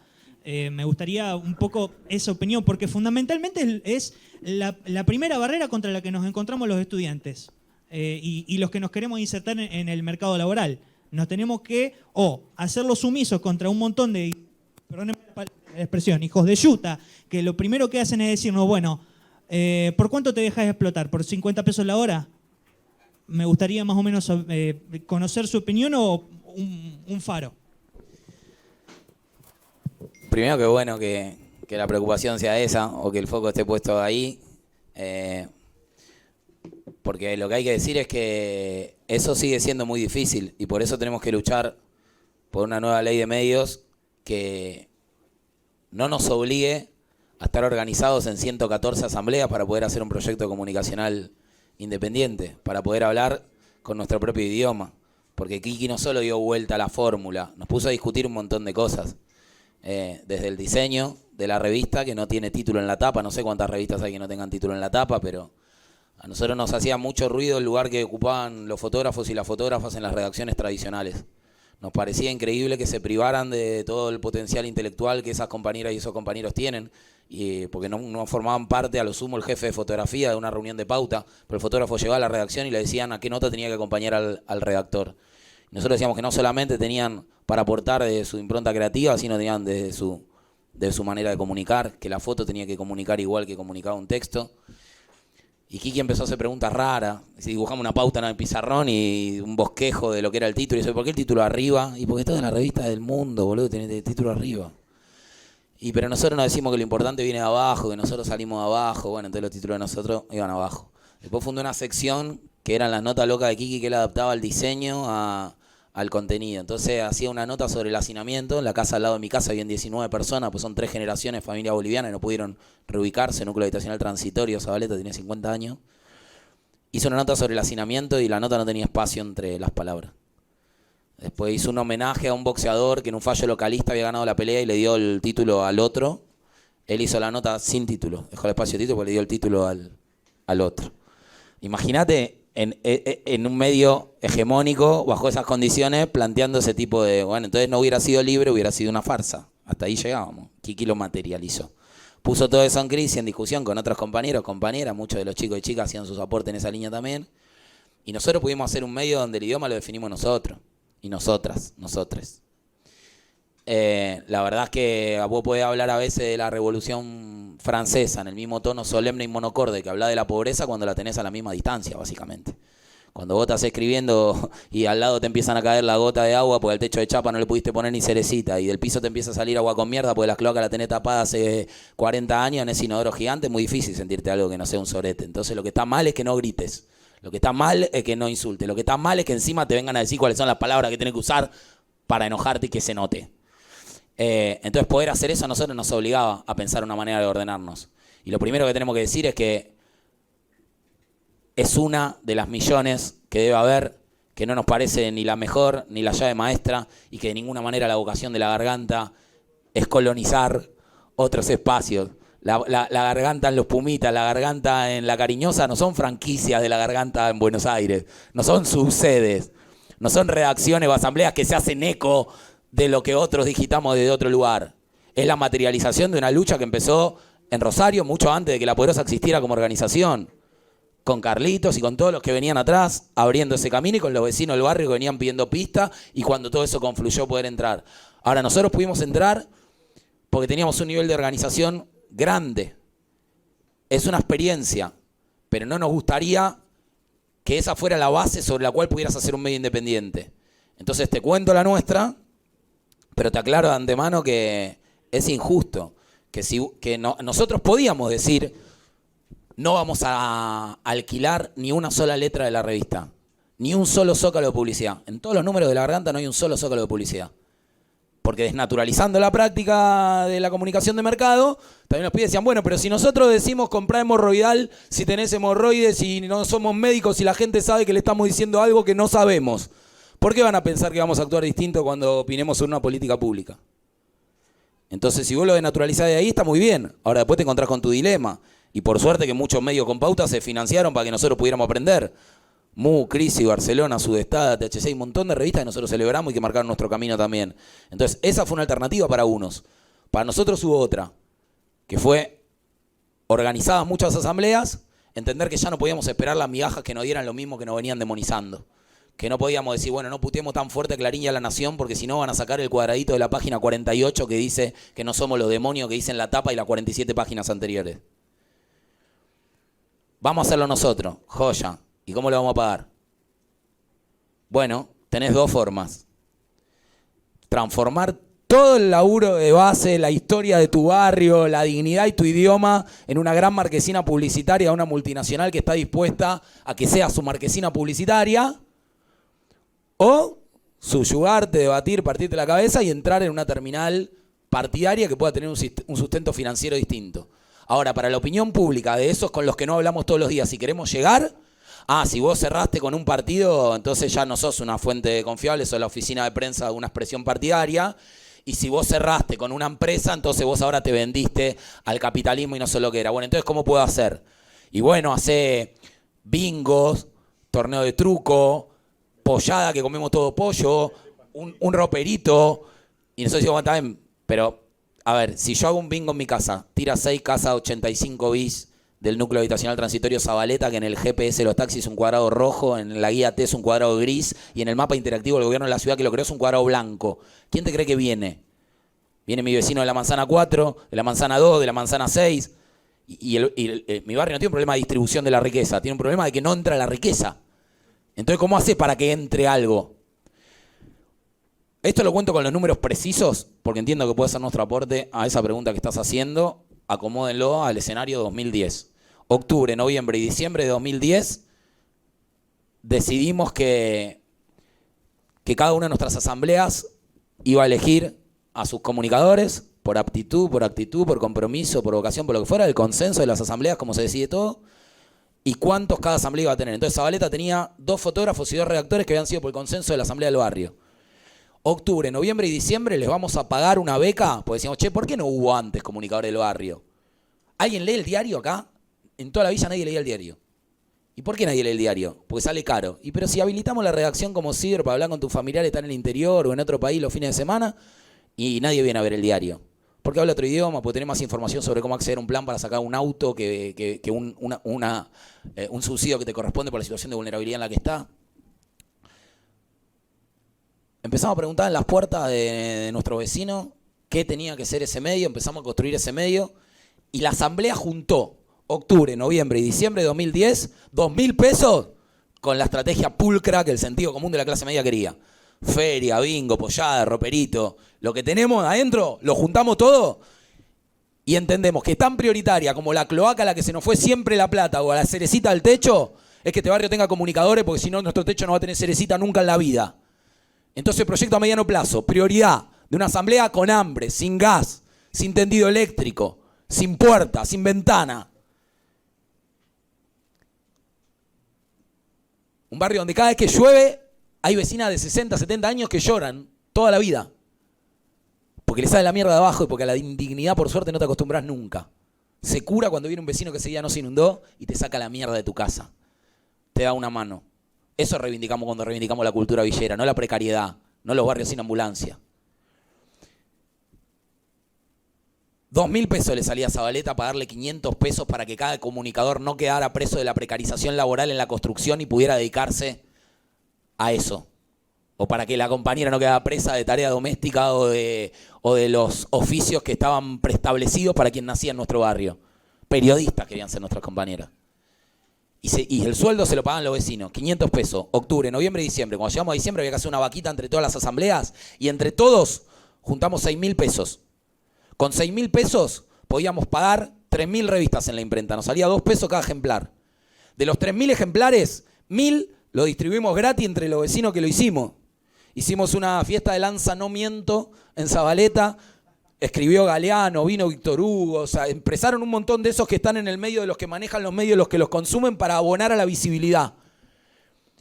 Y 2.000 las vendieron los que habían sido elegidos comunicadores por su vecino en el transporte público, en la universidad pública, en el espacio público. En el número 1 de La Garganta nos cagó a palo la bonaerense en Villa Gesell, nos llevaron preso y nos sacaron la madre de Plaza de Mayo. Así que ya estamos legitimados en 15 días. Nos pegó la bonaerense y nos sacaron las madres. La revista salió en todos lados porque Román, que era un villero, aceptó salir en la tapa cuando no le daba nota ni a Clarín, ni a Olé, ni a La Nación. Entonces Clarín, Olé y La Nación tuvieron que levantar La Garganta. Entendimos que había que tener una estrategia comunicacional para entrarle al que pensaba que en la villa éramos todos malos, que ese no tenía la culpa, que si te enojás con el sistema porque aliena, lo lógico es que enfrente tengas un alienado. Si este sistema construyera lazos de empatía, de solidaridad, de confraternidad, de sororidad, nosotros seríamos capitalistas. No lo somos porque sabemos que genera eso. Como sabemos que genera eso, no nos enojamos con eso. Le tenemos que poder comunicar otra cosa. Y si el vecino del barrio es un delincuente, es un narco, porque si no son niños son narco, ¿cómo vamos a poner un narco en la tapa? ¿Quién va a comprar la revista? Entonces la revista va a Román diciéndole que se callen a lo que está diciendo eso y adentro viene el vecino que nosotros queríamos poner en la tapa. A los 3 meses de eso nos mataron a Pascual, 20 años, una bala perdida, esa que siempre se le pierde en los barrios pobres, lo llevó su mejor amigo en la carretilla de cartonera hasta el hospital y llegó tarde y Pascual se murió.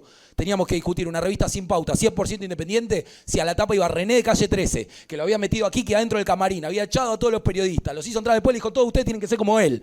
Y lo hizo al rey del hip hop de Zabaleta, entrar en el camarín de un recital que nunca hubiera podido pagar una entrada, si la tapa iba a ser René o la tapa iba a ser Pascual, que nos lo acaban de matar. El consenso unánime que implicaba a la familia de Pascual dijo que la tapa tenía que ser René, porque gracias a eso yo hoy estoy acá hablando de Pascual. Esa estrategia comunicacional nació de ahí del barro. Y lo que se planteó fue que con los 2.000 que se vendieron, la revista se hacía autosustentable, porque se vendieron a 10 pesos. Te dije que salían 2, recaudaron 20.000. Con los 20.000 le pagaron los 500 a todos los que estaban en la revista e imprimieron los 3.000 ejemplares de febrero. Entonces ahí viene el clic económico de la autogestión. Una de las asambleas dice, pará, ¿ahora la revista paga las becas? Sí. ¿Y ahora la revista paga la impresión de febrero? Sí. Entonces nosotros los 2.000 pesos de este mes no nos hace falta que los junten, pero los podemos juntar. Entonces este mes juntamos 2.000 pesos y más allá de lo que ustedes impriman para la cooperativa, a mí imprimirme 1.000 revistas más al costo. Con 2.000 pesos te compro 1.000, la vendo a 10 pesos, recaudo 10.000, subo la tirada y le pago nueva fuente de trabajo a la cooperativa de distribución. Multiplicarlo por 114 asambleas y el número del Indio Solari tiró 50.000 ejemplares. Y no es una empresa lineal, porque no es que lo que recauda la revista va a la revista, lo que recauda la revista va a la cloaca, lo que recauda la revista. Nosotros no somos un medio. Decía, yo había una etapa Maradona, Messi, Galeano, ¿y ahora qué? Y ahora cloaca, decimos nosotros. Porque para nosotros sí era el medio para el fin, pero el fin era elevar la calidad de vida. Y eso se pudo hacer así. Y hasta el día de hoy pasamos 4 años de macrismo sin pauta oficial, sin publicidad comercial, sostenido por el trabajo y el entramado de esas cooperativas, de esa organización. Entonces, mientras las condiciones sean estas, organización, organización y organización. Y organización y organización y organización, ¿para qué? Para que las condiciones no sean estas.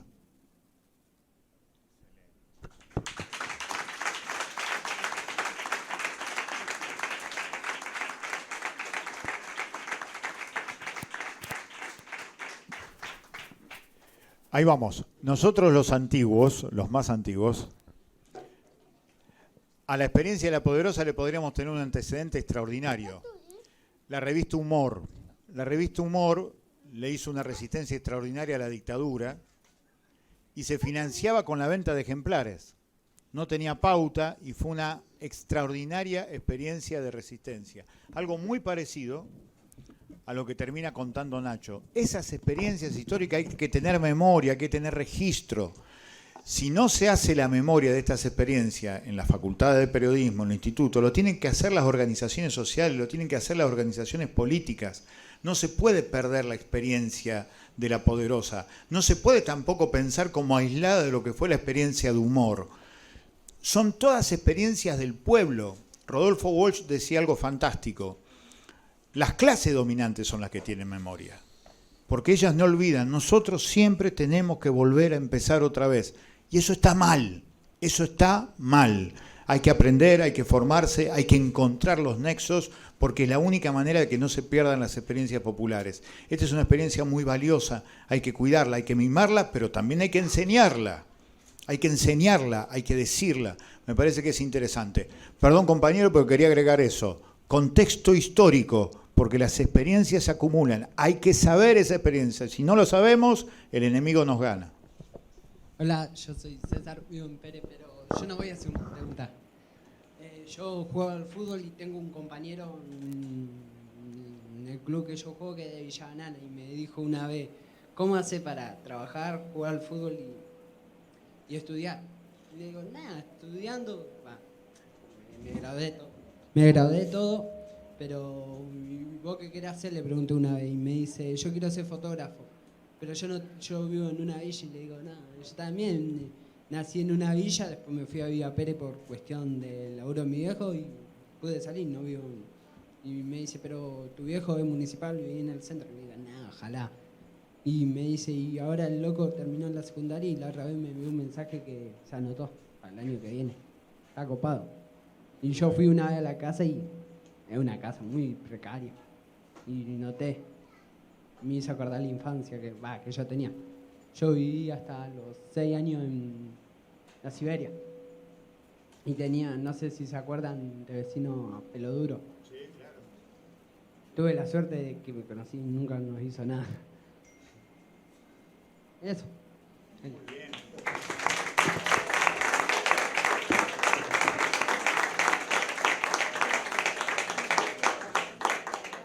¿Algún comentario más? ¿Una pregunta?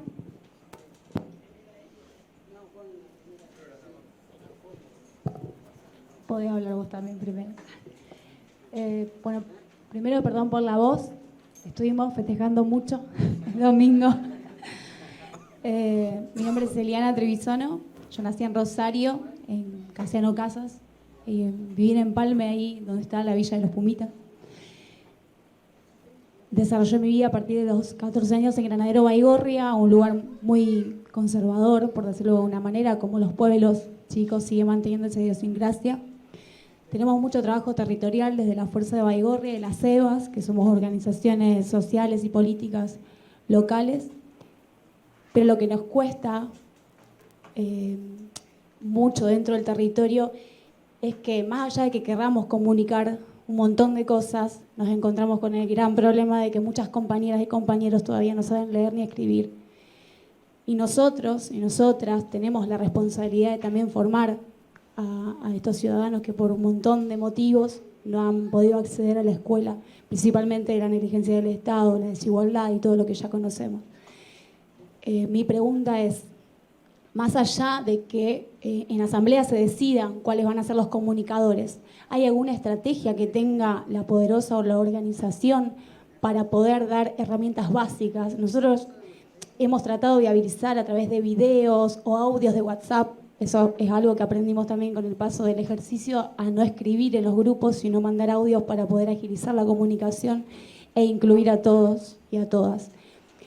Bueno, es básica, digamos, saber si tiene alguna estrategia que pueda explotar, por decirlo de algún modo malo, los potenciales de nuestros compañeros en los territorios.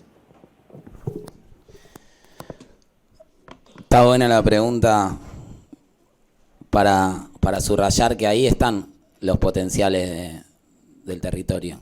Lo que tenemos que pensar, en todo caso desde acá, es cómo contribuimos a que se puedan visibilizar. Y la mejor manera de que se puedan visibilizar es no invisibilizarlos. La mejor manera de que se puedan visibilizar es de naturalizar por completo cualquier práctica de formación que sea unilateral. Que podamos también decirle a las compañeras y a los compañeros, che, no vas a dar educación popular. Aprender a leer y a escribir es muy importante, tan importante como aprender un montón de las variables de la diversidad cultural que tienen nuestros barrios, que tienen nuestra historia, y que muchísimas de las compañeras y compañeros que llegan desde afuera de los barrios, muchas veces en una posición de supremacía intelectual, impostada, sobreactuada o genuina porque se formó en una lógica en la que la educación se transfería de esa forma, desconoce, delegitima o demerece el potencial propio del barrio. Eso nos parece central para poder deconstruir el sentido común. Si hay una lógica transversal a todos los espacios de La Poderosa, desde el equipo de fútbol de pibes y pibas que empezamos hace 15 años, hasta la cooperativa textil de la última asamblea que se haya fundado en cualquiera de todos los países de América Latina donde está ahora, es la educación popular. Y la educación popular tiene que ver fundamentalmente con entender que no es necesariamente más prioritario que los territorios absorban ese conocimiento científico que nosotros reivindicamos, porque por algo disputamos la universidad, porque creemos que es una herramienta, sino poder poner en valor ese conocimiento desterrado de la academia a partir de la recuperación de la autoestima de nuestras propias comunidades. Y eso es poner en valor el sentido común de adentro, porque llegamos sobre la premisa de cuáles son las necesidades del barrio, interpretando que, bueno, los chicos salen a robar porque no tienen cultura del trabajo, porque es la cuarta generación que no trabaja. Mira, ¿sabe qué? Al mejor de nosotros está preso por sobredosis de cultura del trabajo. Se llama Alan. Yo lo entrenaba, era el entrenador de fútbol de Alan hace 15 años. Y cuando Alan cumplió 15, me ayudaba a entrenar a los chicos de 5, un líder positivo increíble del barrio. Un líder increíble que salió de una familia de lujo. Un viejo y una vieja con una integridad notable. Viven en la primera hilera de casas de Zabaleta, que tiene 50 años, que no fueron relocalizados la única vez en 50 años que se hicieron un par de viviendas. Adelante le dejaron un mar de escombros que se llenó de ratas, a veces de personas muertas, otras de droga. Alan vivía ahí enfrente. Y la casa de Alan funciona una herrería y un kiosco. El papá es herrero, la mamá es la kiosquera. Si yo a las 4 de la mañana necesito comer un sándwich, no tengo delivery, porque no hay teléfono de línea, 15 minutos del Obelisco, no van a pensar que venimos de la Buenos Aires que ven por televisión. Entonces tengo que ir al kiosco. Y si no tiene un sándwich, viene a las 4 de la mañana y me trae un plato del guiso que cocinó en su casa. Si se me rompe la cerradura a las 2 de la mañana, viene el herrero, que es su papá, y me arregla la puerta. ¿Sabes la ecuación que hizo Alan en un momento de su vida? A ver, trabajar 24 horas por día, toda la vida, no alcanza. No hubiera matado una mosca. Lo tenemos preso hace 5 años. Alrededor de cada uno de los problemas que se piensan de la externalidad pasa eso. Y por eso la estrategia que me preguntás es la educación popular y es la autogestión. En la villa se autogestiona la vida. La fuerza de seguridad de nuestros barrios son los fotógrafos y los fotógrafos populares. A nosotros nos armaron una causa en televisión y la causa la archivaron los fotógrafos populares. Porque a mí me estaban esposando en el piso, con la rodilla en la cabeza, con esta boina puesta, y cuando me subieron al patrullero tenía una capucha. Y cuando archivan la causa, la jueza le escribe: ¿cómo puede una persona maniatada sacarse la boina y ponerse la capucha? ¿Lo acomodaron para la foto? Bueno, sí, lo probaron los fotógrafos. La mejor síntesis de estos 4 años, que es una jubilada levantando una berenjena, no solo la conocimos por 2 fotógrafos, la conocimos por 2 fotógrafos que en la movilización siguiente fueron presos. Cuando fue el conflicto de los artesanos de San Telmo, los fotógrafos populares nos mostraron a la madre de Luciano Ruga y al padre de Darío Santillán resistiendo a un policía que con el brazo venoso de un patobica agarraba del pelo a una mujer. No podían permitir que esa imagen se viralizara. Se resolvió el conflicto de los manteros, lo resolvieron los fotógrafos populares. Entonces, si quieren hablar de comunicación de cultura, hablan de comunicación de cultura. Quieren hablar de policiales, porque de policiales hablan sus periodistas, que no son de policiales, son de la policía. Tienen identificados, subordinados sin identificación, en las movilizaciones y en los canales de televisión. No hay fake news. Hay fake canales, hay fake empresas. Y discutiendo en tercera persona nos siguen haciendo discutir, porque la agenda la escribe nadie, que la discusión es si nos tenemos que llamar medios alternativos, porque ¿alternativos de quién? ¿O medios independientes o medio autogestivos? ¿Por qué no discutimos por qué le seguimos diciendo medios a sus empresas y nos volvemos a llamar medios los que somos medios? Y ni hablar en lo represivo, que es ahí donde quiero llegar, y de donde reivindicaba el aporte de Carlos a la lucha histórica de nuestras comunidades, que son las primeras que están a la vanguardia de la lucha histórica contra el narcotráfico. Porque nadie puede creer que el narcotráfico sea un negocio más chico que Coca-Cola o McDonald's. Y a todo el mundo le parece absolutamente ridículo que un CEO de McDonald's o un CEO de Coca-Cola vaya a vivir en un barrio donde no tenemos cloaca, no tenemos ambulancia y la luz se corta en verano y en invierno. ¿A quién se le ocurre? A nadie. ¿Y un jefe narco va a vivir ahí? ¿Un jefe narco va a vivir entre nosotros? Entonces dice, pero entonces la Garganta no denuncia a los narcos que viven en la villa. Y mira, si querés que lo denuncie yo, primero dame tu fierro y dame tu presupuesto. Porque le aumentaron 77,23% el presupuesto a la fuerza en los 4 años que duró el macrismo. Que nos lo den a nosotros, si somos los que tenemos que asumir ese rol. Pero no es que no lo asumimos porque nos falte plata, ni porque seamos cagones, ni porque seamos altruistas. Si nosotros denunciamos que en esa ventanilla se vende, vienen hoy, montan el set de televisión, dicen en todo lado que este barrio hay que dinamitarlo y mañana vienen sus efectivos y ponen otro a vender en esa ventanilla. 105 disparos de UCI y de FAL. Estaba escondido de la mesa dentro de su casa, ni siquiera estaba jugando en un pasillo. Armas de guerra, a 50 metros de 2 casillas de gendarmería. No la escucharon, nos dijeron. No la escucharon. Vino la segunda del Ministerio de Seguridad y dijimos, bueno, a ver, ¿cada cuánto escuchamos tiros los que estamos acá? Yo dije día por medio, otro dijo cada 2 años, otro dijo cada 3 años, cada 2 días, cada 3 días. Nadie dijo cada más de 3 días. ¿Quién de nosotros no tiene amigos o familiares muertos o heridos en tiroteo? Todos nosotros tenemos familiares y amigos muertos y heridos en tiroteo. ¿Y ustedes cuánto hace que tienen el Cinturón Sur? Le preguntamos. Que fue el proyecto de remover a la Federal en buena hora para mandar a Gendarmería a Prefectura que a los 6 meses tomaron los mismos vicios porque responden al mismo poder. ¿Cuántos gendarmeríos tenés? 0. Prefecto, 0. Enfrentamiento de Gendarmería o Prefectura con alguna de las bandas que vienen a combatir, 0. ¿Cómo explicar un tiroteo día por medio a espalda de tu fuerza de seguridad? Entonces al día siguiente nos llaman del ministerio y si ustedes nos tienen que dar una mano, autogestionar nuestro cuidado de quienes vienen a cuidarnos. Entonces si un gendarme se sobrepasa, nos avisan. Bueno, dale. Primero entonces ponga la identificación. Porque en la villa los uniformados no tienen identificación. La respuesta es que la licitación para ponerle el velcro daba más barata si era el mismo velcro que cierra el chaleco, entonces pone el nombre y se cierra el chaleco arriba del nombre.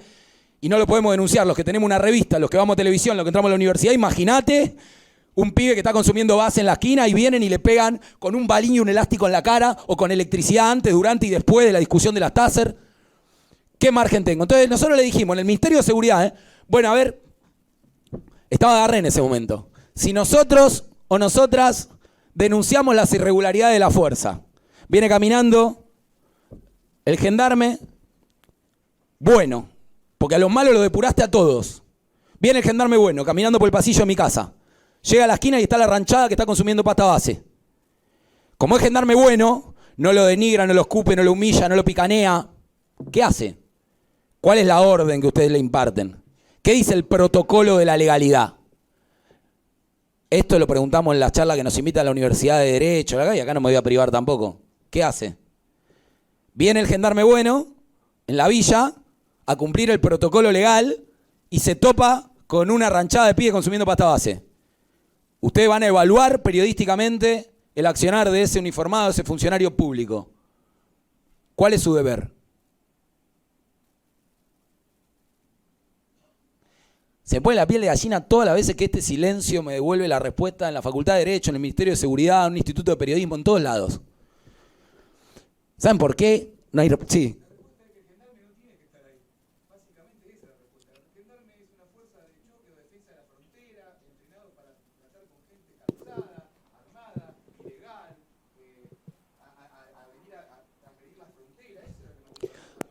A veces, de alguna posición más exógena de la realidad particularísima de las villas, en ese nivel, se plantean fuera la policía de nuestros barrios en paralelo a que necesitamos que esas mismas fuerzas dejen de operar el narcotráfico dentro de nuestro barrio, porque no sucede geográfica o genéticamente en nuestros barrios. Sucede por lo mismo que mataron a mi hijado, porque se borran las 3 horas que se tienen que borrar o porque administran la ventanilla que tienen que administrar.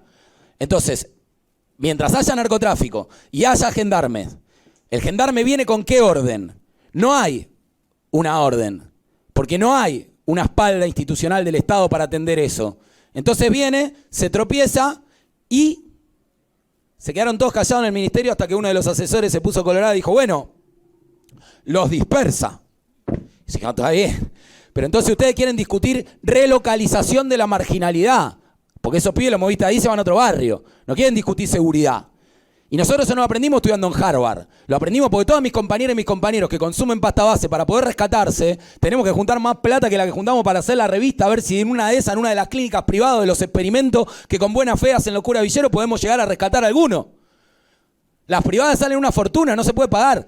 Entonces, mejor la próxima, llámenos para discutir seguridad del Ministerio de Desarrollo, para que nosotros podamos discutir cuáles van a ser los centros serios, gratuitos, de calidad, a lo que vamos a poder llevar a los pibes que consuman en nuestro barrio. Y cuando esos centros existan, entonces vamos a tener la estadística de cuántos de los que llegan al Paco nacieron o partieron surrecta de la meritocracia desde algunos de nuestros barrios pobres.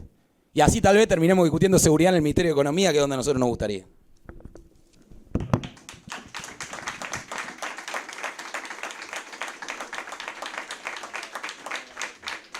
La última pregunta, caballero.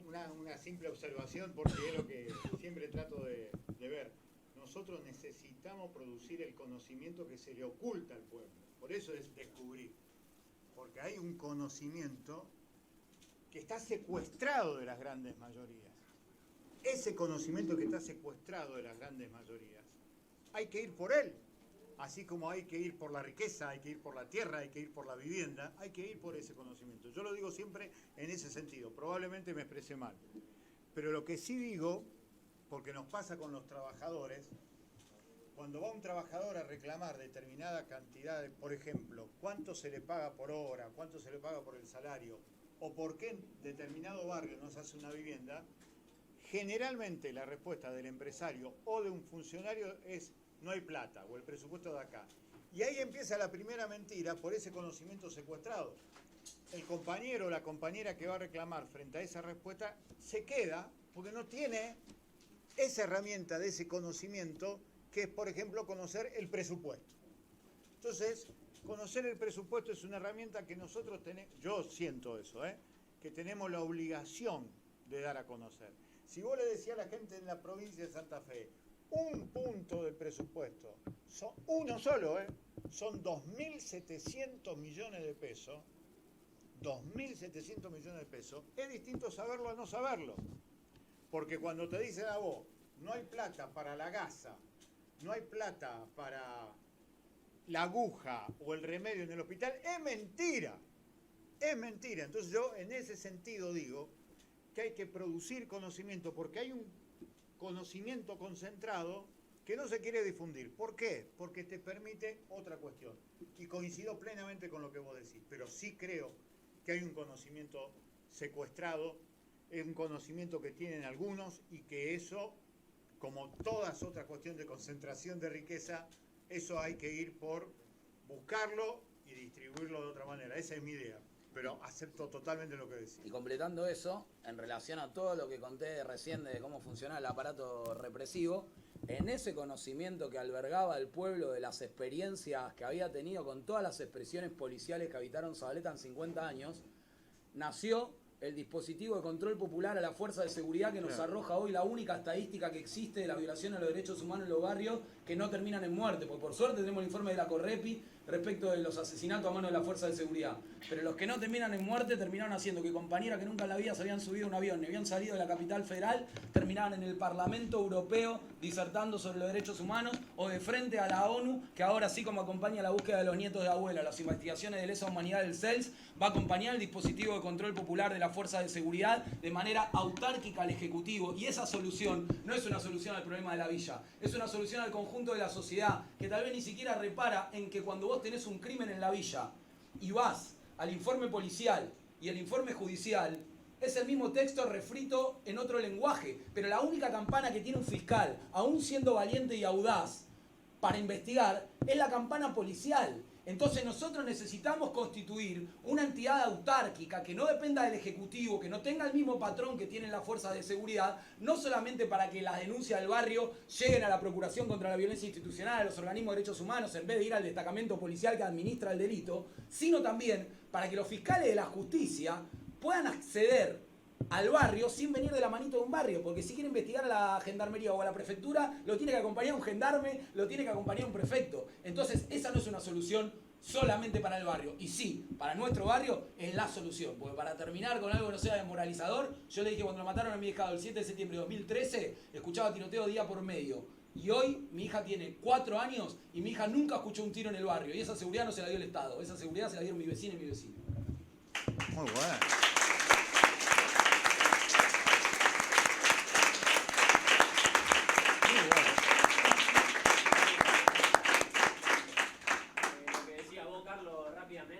Del conocimiento secuestrado, y también que fuera mucho más accesible al pueblo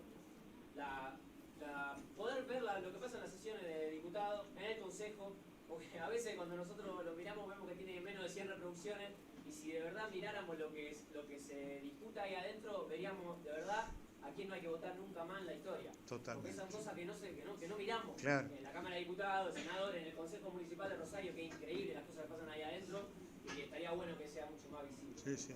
Yo estoy de acuerdo con esa idea. Yo lo que creo es que además la experiencia nuestra, cuando digo nuestro, la experiencia de intentar hacer masivo algo, cuando ellos dicen, nosotros con la foto de Riquelme llegamos a una cuestión. Eso es una estrategia. Eso es una estrategia. Yo tengo que mostrar lo propio, pero no me tengo que quedar en lo propio para mostrarlo. Tengo que salir. Y para salir necesito una figura extraordinariamente popular como es Riquelme. Esas son estrategias políticas.